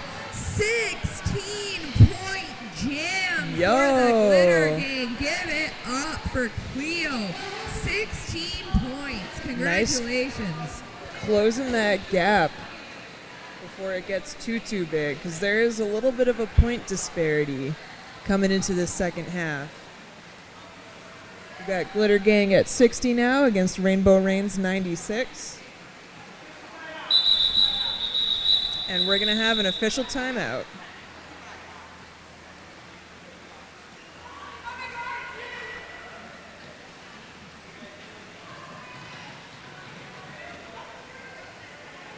And I'm going to shamelessly say it again. Go hit up that 50-50 raffle. Go hit a fan favorite. Go hit a shout out. Go hit the merch table. Go chat up our vendors. It's always so fun over there. And again, this is 100% volunteer run, 100% funded by our skaters. When we host games, that's where the money comes from to pay for this practice space here at Teamworks. And so we appreciate every dollar you spend with us. Both jammers trying to get through. White jammer thought they had an easy way out until Jigsaw met them with a huge hit out of bounds. 5446 just removed 919 from the track. Just walked her right off with her body. That was, it was great. And another hit out of bounds on Team Glitter. Flight Risk having a real hard time with a very successful black tripod right now. Meanwhile, Bippity Boppity Bruiser coming through, making it look like there was nobody else on the track and they were doing a warm-up lap. Manages to pick up another 4 points for Team Black.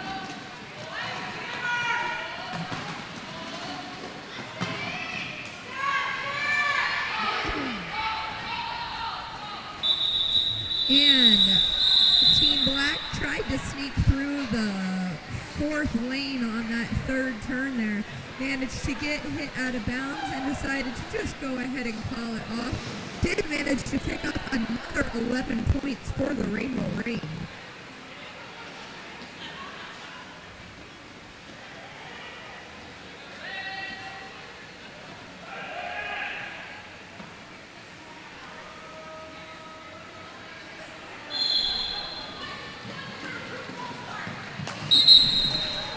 Rainbow Rain picking up another lead jam as number 28 just ran straight up lane 4. Unchallenged. after a helmet cover stash from the white team jammer. Did manage to make it through the pack and put that helmet cover back on. Once again, totally a legal strategy.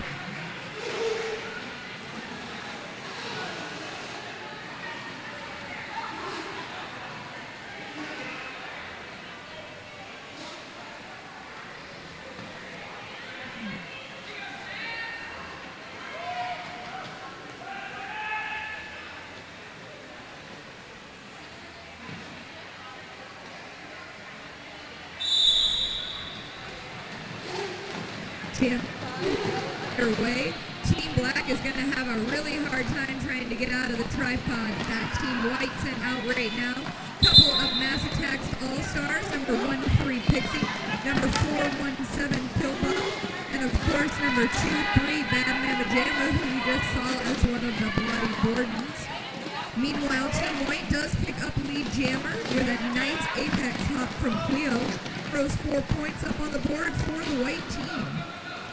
Black Jammer did manage to finally get out through that very aggressive tripod.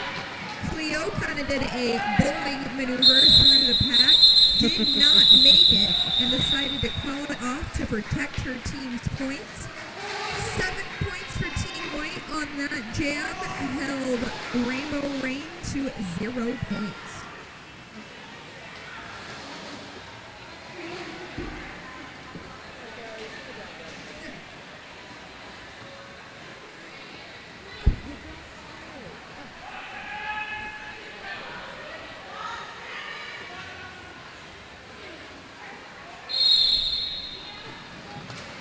And we are back at jam number 6, underway. We have 24 minutes left in the entire evening of roller derby tonight. I hate saying that. Except for the after party. Except for the after party, you are right. Because when you're hanging out with derbs, roller derby never really stops. Ricky, Bobby heading on over to the penalty box for the white team. Well, they will have their 30-second sit. Ricky Bobby will actually be doing a 60-second sit because she was assessed 2 penalties. Oh, my goodness.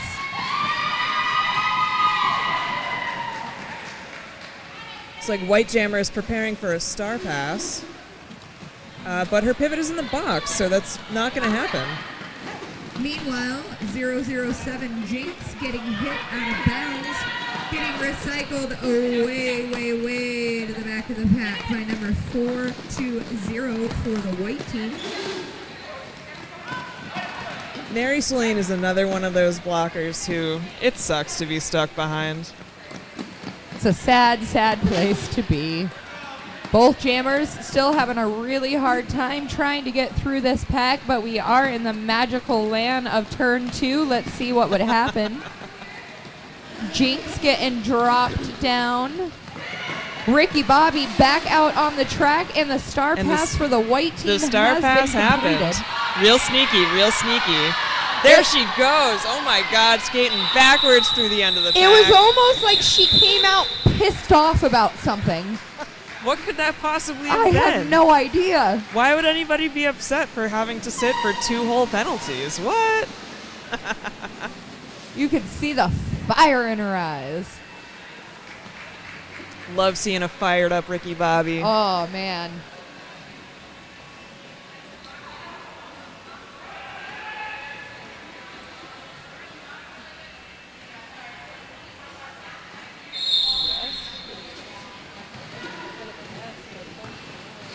It slays. All right, jam number 7. Here we are. It is going to be a lead jam for Team White, none other than Mass Attack's own 417 Killbot.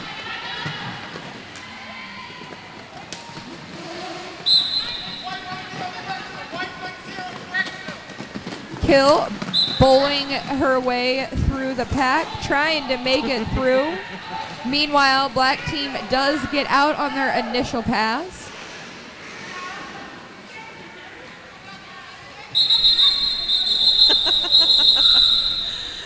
You could see there Killbot just looking at T-Ref like, do I have lead? Can I call it? Yeah. Let me tap and see. Oh, I do have lead. The jam is called. Yay for me. The thought process of Killbot. There's more than a couple rubber bands up there. Love you, Kill.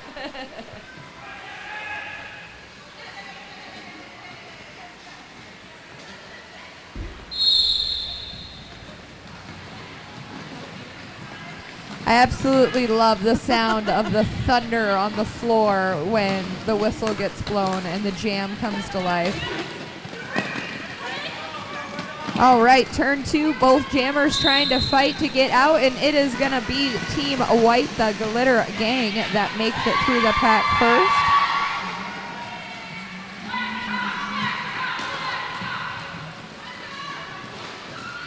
And it is looking like White was going for a hit it and quit it mentality, calling off the jam, helmet cover to the floor, body on the floor.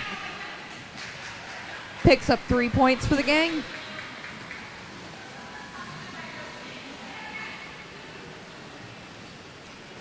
I think in that fall I heard some rink rash happening.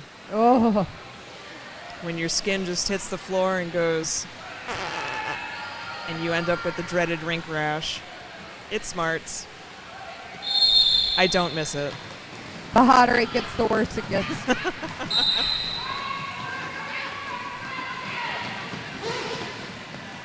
It looks like a penalty being assessed to 404 for, was it a directional? It was a directional. A directional is when essentially you hit someone while you're skating in the wrong direction. It didn't look like that to me, but I'm not a referee today. We're going to edit that in post. No. I'm the peanut gallery. My thoughts do not represent Mass Attack Roller Derby or the officials. They only represent me, my own thoughts. Screech Lorraine.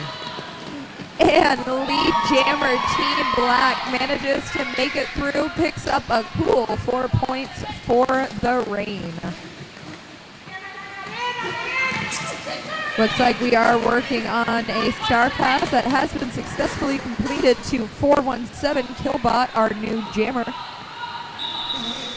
And can we talk about that absolutely majestic apex jump from Smash Ketchum where they landed it, but with their whole body on the floor? I literally must have been looking into the universe somewhere because I somehow missed that completely. It was beautiful. It was beautiful. I love apex jumps. That one looked like it hurt. Oh.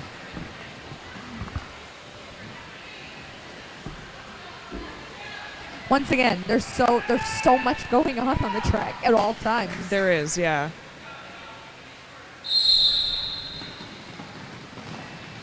Nice off the line hit from Ricky Bobby, making absolutely no friends out there on the track.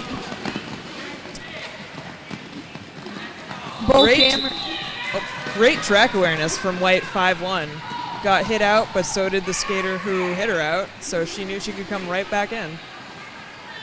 Skating smarter, not harder. You Gotta know know it. your rules. Like you have to have the panty cover with you, you know? Gotta stop and pick that up.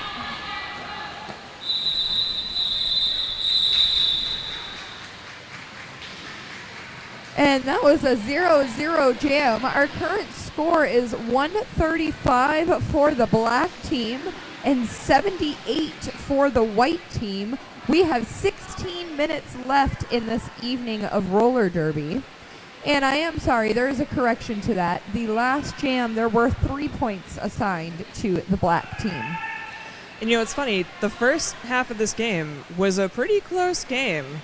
And it seems like Rainbow Rain has really gotten to know each other well, and work together well, because they are now quite in the lead. I don't know, I'm still rooting for the Glitter Gang. Oh, hell yeah. They got lead jam right now. If anyone can do it, Cleo can. 4 points for the gang.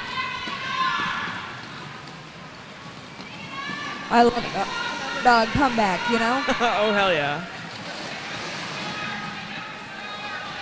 Big hit out of bounds by 417 onto the black jammer. defeated them to the point of ripping the star cover off of their own head. Kill can be a very frustrating person to be stuck behind. Oh, yeah. Does Black Jammer has made it through. She stashed the star cover, made it through, put it back on. And she can't get lead anyway, so why not?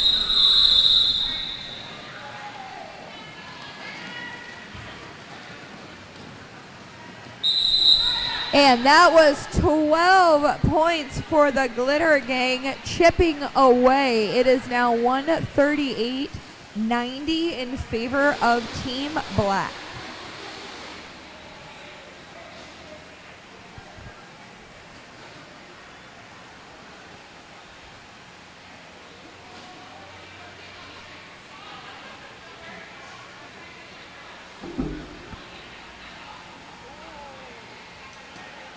And with just 15 Derby minutes left, another reminder to go hit your shout-outs. You don't have to shout out a skater. You can shout out an NSO, a volunteer, somebody else in the crowd, whatever.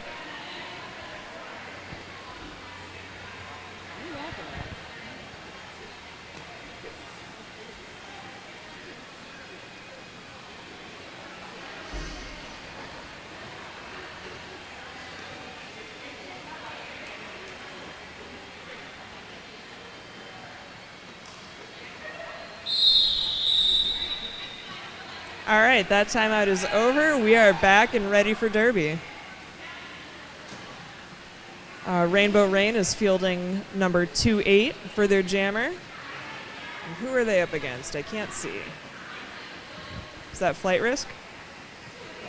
You know, I can't seem to. I believe it is Flight Risk. Yes, they're way back there. Oh, They're yeah. going to try to do some sneaky jammer business, I feel.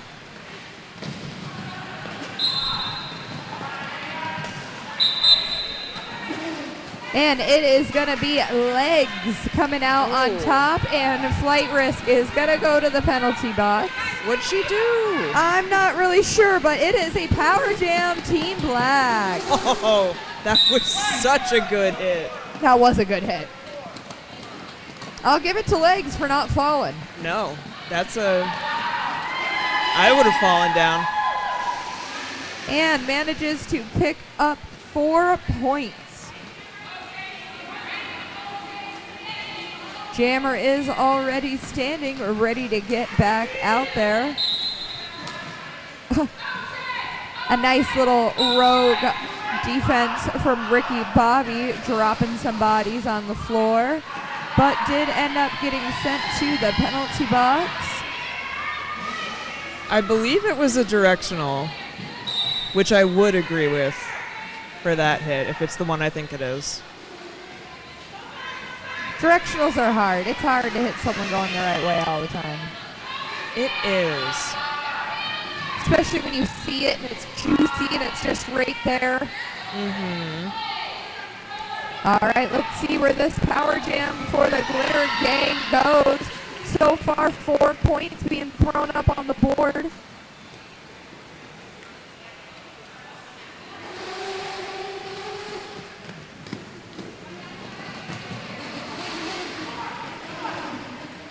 All right, White Jammer manages to push through, picks up another 4 points. That is an 8-point jam so far for the game.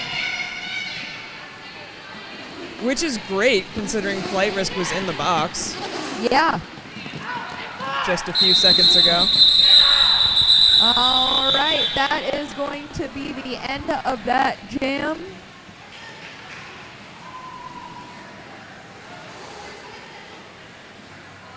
That was an 8-point jam, which a lot went on. Both jammers went to the penalty box. And it looks like the score is separated now by less than 50 points. Oh, man. Does that math? I went to art school, not math school. It maths. All right, and we have a lead jam for the gang. Both jammers are out on the loose. The penalty box is completely empty. Anything can happen. Here we go. And a white jammer decides to play it safe and call it off, but not before Team Black managed to out one singular point. With a 1 point net.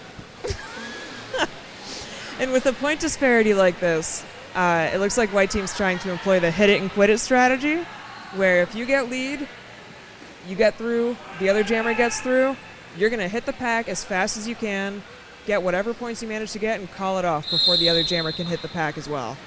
Hit it and quit it. I think it's almost every jammer's favorite thing because it's short and sweet. Oh, yeah. All right, It's like- another lead jam for Team White. And it looks like Black Jammer's struggling. Oh, my God. Ricky Bobby. So good. What a great hit. Menace, absolute menace on the track. Team White does manage to get through and pick up 4 points. Black Jammer has made it in their initial pass, putting the star cover back on their head. That was real tight on the line. That was some good footwork from Black Jammer. And White Jammer made it through one more time, picked up another 4 and called it off. Holding Team Black to 0 points for that jam to their 8 points.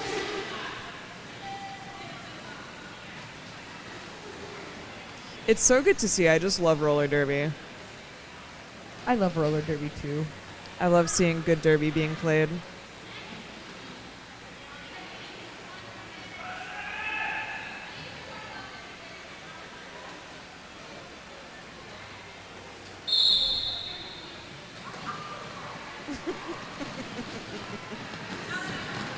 Mary Slane is the pivot trying to play some right off the line for her jammer, and it looks like it paid off. 404 has made it through and gotten lead for White.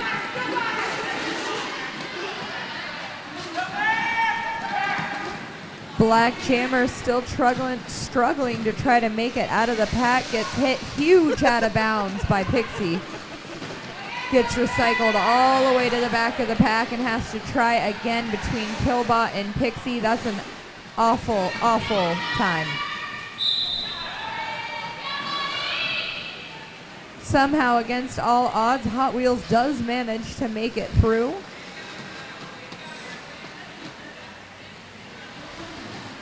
Both jammers approaching the pack.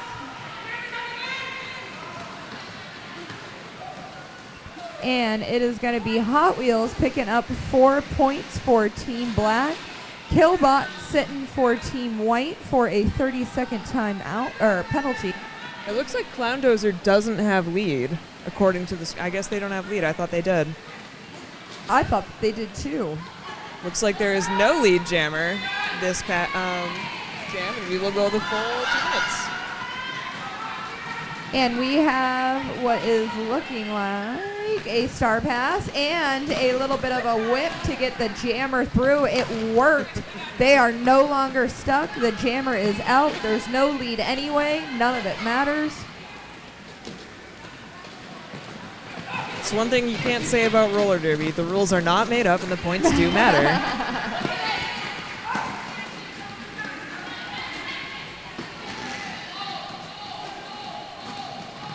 I tell you, one of my favorite things I see is when a jammer keeps getting hit out by a blocker over and over again, and they get to a point where they're just smiling and laughing because they're genuinely impressed by the other player's ability. It's beautiful. Or their will to live is just destroyed, and what can you do but laugh? Yeah, I think I just saw some of that with Hot Wheels and Pixie going on.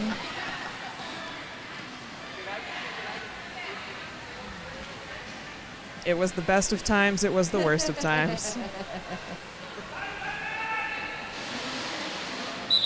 We are going to go ahead and hit an official timeout while they try to figure out all of the star passing and whatnot of whoosins that went on. Oh yeah, it ends up being a lot of paperwork. And if you want to do some paperwork, you can go over to the 50/50 raffle and fill out some tickets. You can go do a shout out and write a little love note. Anything you want over at the merch table. You can go see Crash Spec and Mikey B over there. Looks like Lucio Falls over there having a little party too. Dance party, woo! Everything over there will be closing in the next couple of minutes, so if you have been waiting for your moment is now.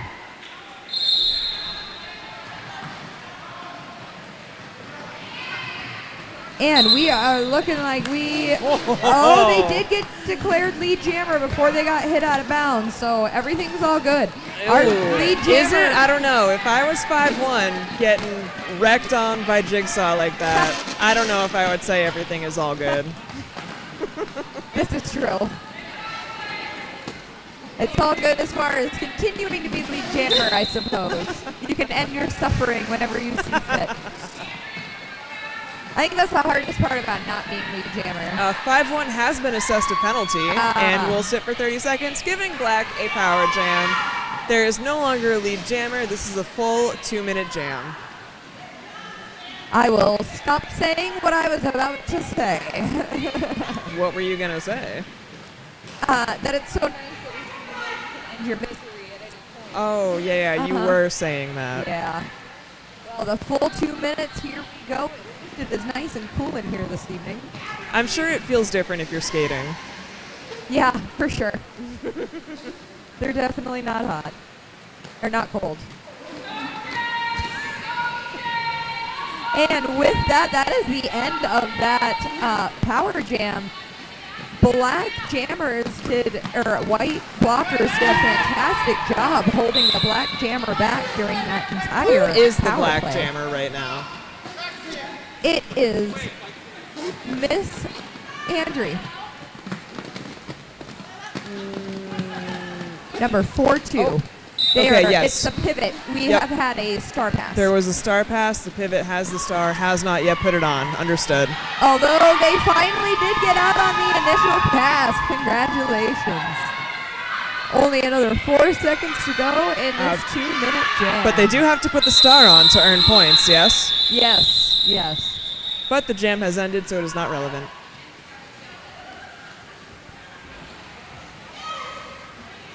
We're having such good rules talk today. I hope you're all paying attention and learning a thing or two.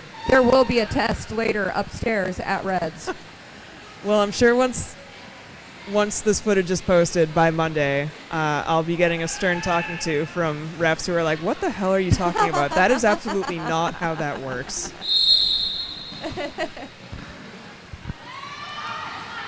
Fantastic. I think you were spot on, though. Everything you said sounded right. And we have another lead jam from number 007, Jinx, for Rainbow Rain.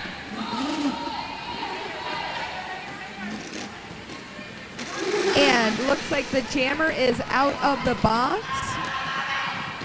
They started that jam off on a power jam.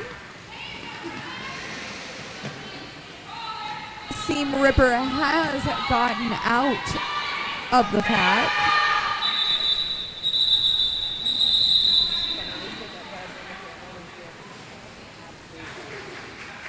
You said that?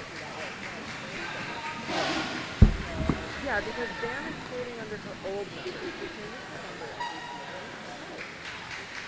So her new number is 007, but that's Jinx's number. But she's on this team, so she's skating under her old number, 22.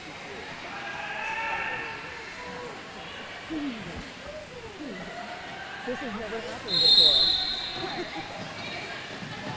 All right, we are in the final 3.5 minutes of this game. It is 164 to 115, and Cleo has jammer for the Glitter Gang. Can this be the turnaround moment? Nice little apex hop for the Glitter Gang, 4 points. Meanwhile, the white tripod has got the jammer completely trapped. Just as I said that, they did manage to break through, but Cleo picked up another 4 points for Team White. You know, when Cleo did that little apex hop, I thought you were going to call it a jump, and I was going to say, I think it was more of a hop, but you did call it a hop because it was a hop. It was a hop. It was very cute and effective. Cleo is at 12 points for this jam, and has decided enough is enough, as the other jammer did have position in front. That hit it and quit it. It works. They are chipping away at the points gap. Yeah, it was a About 50, 40 now points. it's a 40, yep.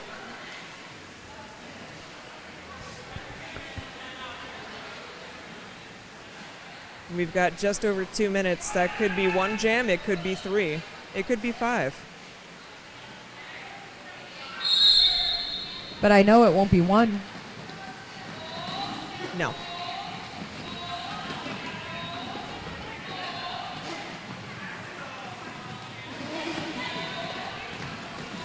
All right, everyone is so laser focused right now. Both tripods are as tightly formed as you can imagine. Both jammers still stuck. Everyone is in turn 1. Pixie came out of the bench, caused a little bit of O, and managed to bust up the tripods.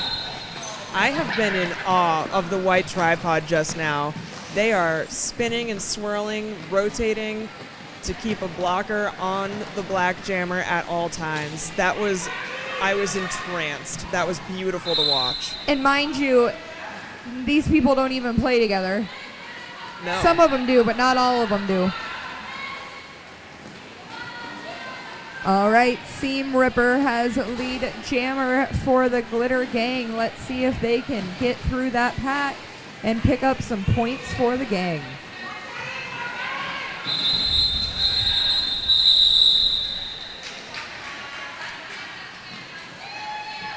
Three points for the Glitter Gang, 0 points for Rainbow. All right, and with 45 seconds left on the clock, it looks like this is probably going to be the last jam, but I don't want to commit to that because you really never know. So we'll see what happens. At the end of the game, please feel free to come out onto the track and high-five your skaters as they skate through while we congratulate them for a game well skated. It is going to be a Team White picking up the final jam of the evening. Lead jammer. Flight risk with lead. Let's go. Said that a lot tonight. And another 4 points for Team White.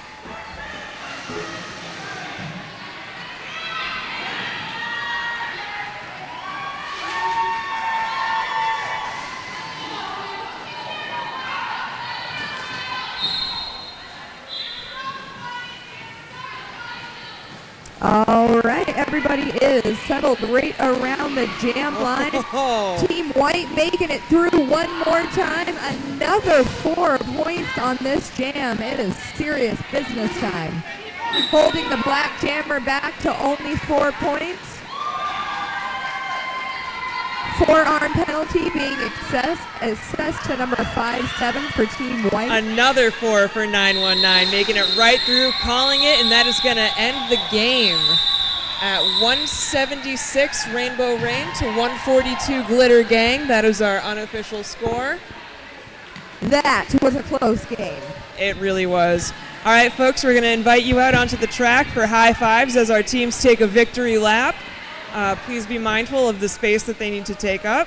Stick around after that because we're going to be calling out our 50-50 raffle. We have our fan favorite, most valuable blocker, most valuable jammer, all kinds of fun stuff. Stick around, and then we'll clean up and head on upstairs for a party.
All right, folks.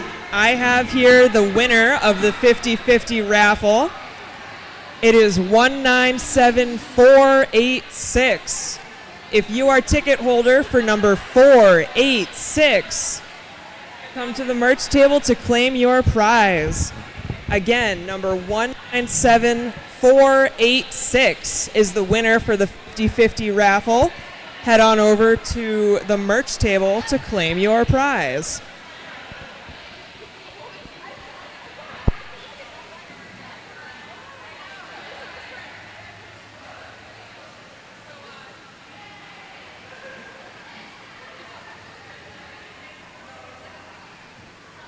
If you are ticket number 486, you have won the 50-50 raffle. Go on over to the merch table to collect that prize.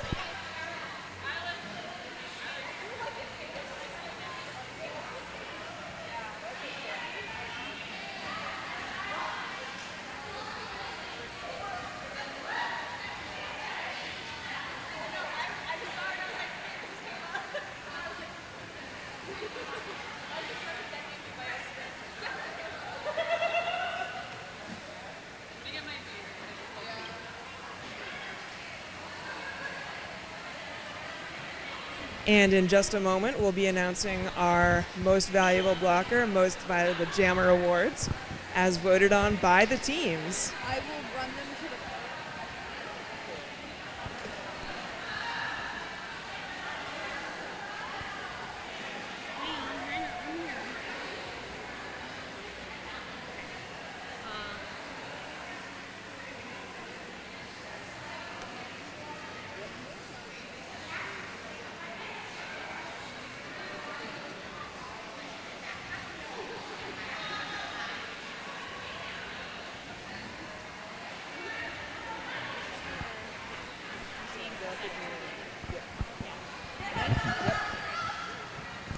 All right, folks, for black team, Rainbow Reigns, your Most Valuable Blocker, 424 Jigsaw. And for Rainbow Reigns, your Most Valuable Jammer, 151 Smash Ketchum. For white team, Glitter Gang, your Most Valuable Blocker is number 28, Ricky Bobby.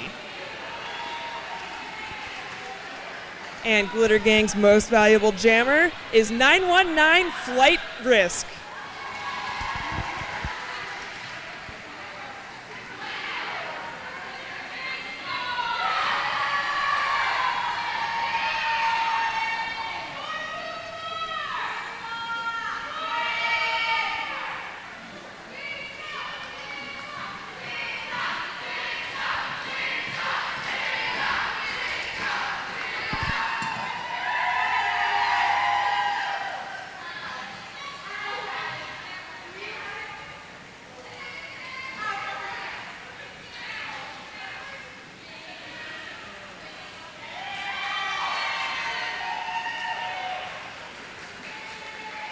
Folks, head on upstairs to join us for the after party. Mart is going to hang down here and get everything all cleaned up, all nice for Teamworks, and we'll see you up there.